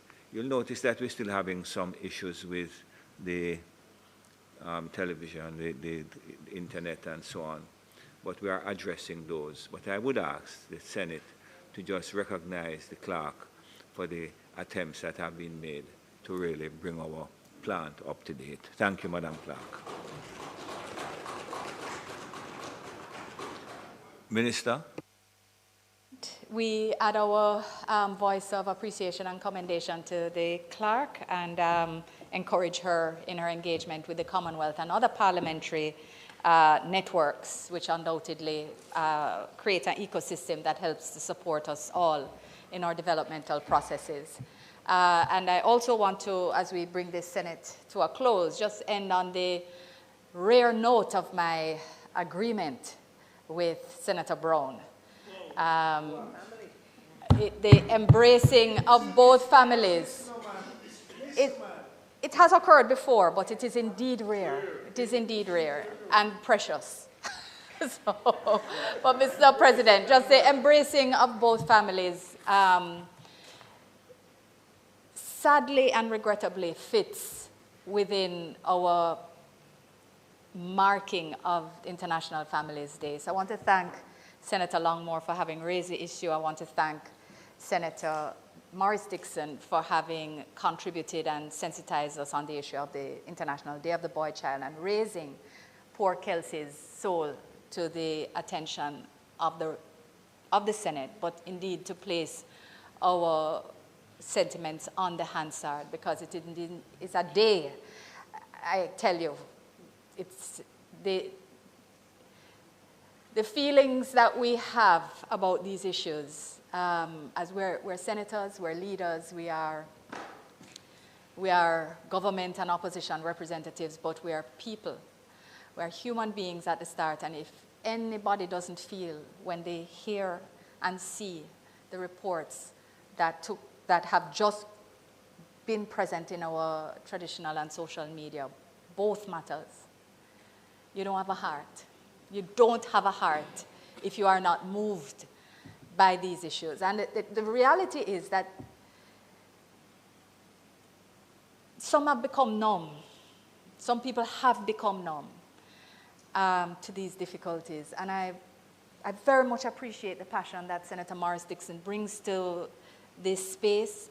I appreciate the fact that our policemen and women are not desensitized, and that the leadership of the constabulary in particular has ensured that we are training men and women in the police force, in our constabulary, to give greater importance to these issues. I notice that the family of Kelsey, may her soul rest in peace, is protesting in support of the police today. I've never seen that before. I have seen silence in the communities. I have seen resistance and closing of ranks. And you have seen the other extreme of jungle justice, which has also been called for. But today, family is silently protesting because they are in pain. They are in pain because they have seen things around that community. That man was on bail, Mr. President. He was on bail for having harmed another child. And he served 3 years before, Mr. President, in respect of another one. 3 years for raping a child. And we have to use the language that has for years that rapists have hidden behind, Mr. President. The legal niceties, and we recognize them because they are important to our jurisprudence. Yes, there are terms that are used, carnal abuse and sexual assault and sleeping with a sexual intercourse with a person under the age of 16. These phrases are used, but they're all rape. They're all rape, and they're all destructive of our children. And Mr. President, we have to get on top of it as a society. So I am encouraged, and I want to say, I landed yesterday coming back from China, and the first report I heard on the news in the vehicle leaving the airport was the press conference being given by the constabulary in respect of the increase in sexual offenses. And one matter jumped out at me, and this was the fact that the increased reports that are being noted are reports of past cases. They're not current incidents, because our women, our girls, our boys are feeling more confident in coming forward to report, and that is a good thing. The message to tell communities that they must say something if they see something. The message to our children in schools to say, tell the guidance counselor, tell the school nurse. The teachers to say, if you see something wrong, if their behavior changes, they're A student and next semester they're F student, something is wrong. Ask a question, take them aside. Those conversations are starting to happen. So it's a painful thing to deal with the reality of the numbers, of how much of an increase is taking place. But it is important as part of the healing and the punishment, which must also take place. Because the two have to happen, Mr. President. The healing cannot happen unless justice is also served. And it's clear that the community from which Kelsey hails understands that as well. So, Mr. President, we pray for her soul. We pray for the children in the neighborhood who are now fearful because they don't know who to trust either. And we await to hear more in respect of the second matter which Senator Brown raised, which is also horrific and absolutely, absolutely must see justice done. It is not intended to do anything further, I Mr. think that President. Senator Scott Motley was indicating that she would just respond briefly. Absolutely, Mr. President. President, I have stood up in this House so many times to express my sympathy about similar incidents. And I think that for me is what is painful. Because although the incidents have been recalled, there's another allegation of 2 children from the same household, 9 and 10, being abused. And it just bothers me. When Kelsey was murdered, I actually prepared a post to convey my sympathy, and then I paused. Because I say, surely we can do something more than express our sympathy. Surely we can take some kind of stand against this brutality to which our women and our children are exposed. And that is why I protest the word GBV. You know that acronym GBV. Do you know what it's supposed to represent? Gender-based violence, which our society has been in agreement that we must tone it down, hide it under something by calling it GBV. And that is, we just have to use the ugly words because it's ugly things that are happening. And we need to confront them because that's the only way we can address them. What would make, what happens inside of a person like that?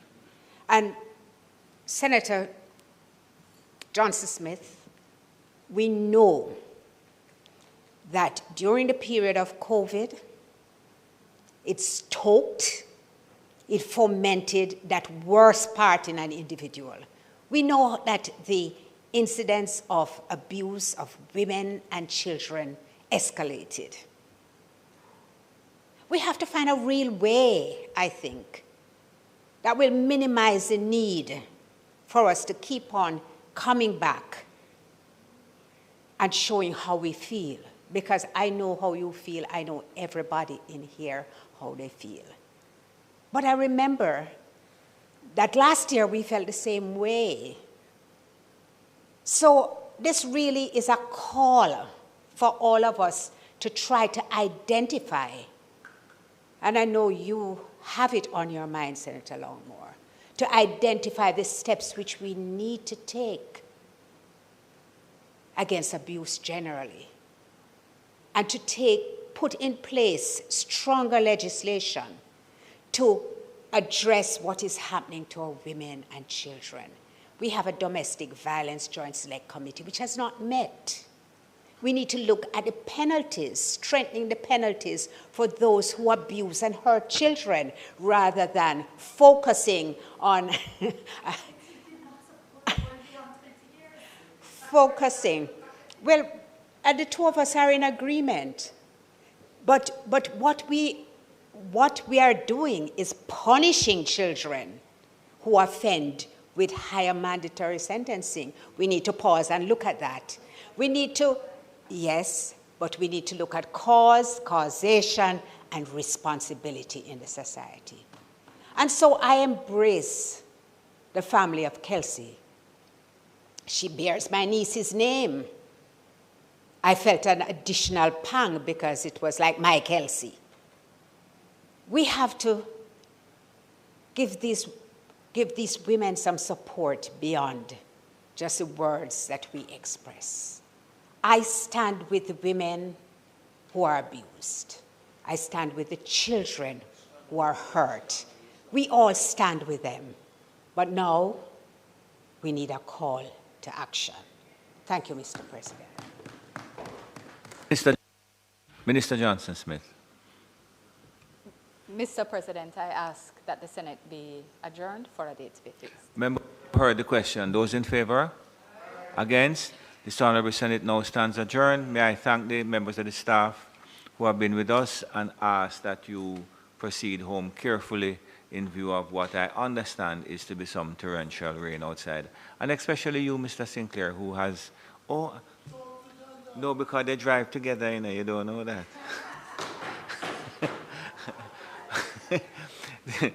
Both of you, please drive carefully on the highway, which has a tendency to be a bit hazardous during the inclement weather. The Senate now stands adjourned for a date to be fixed.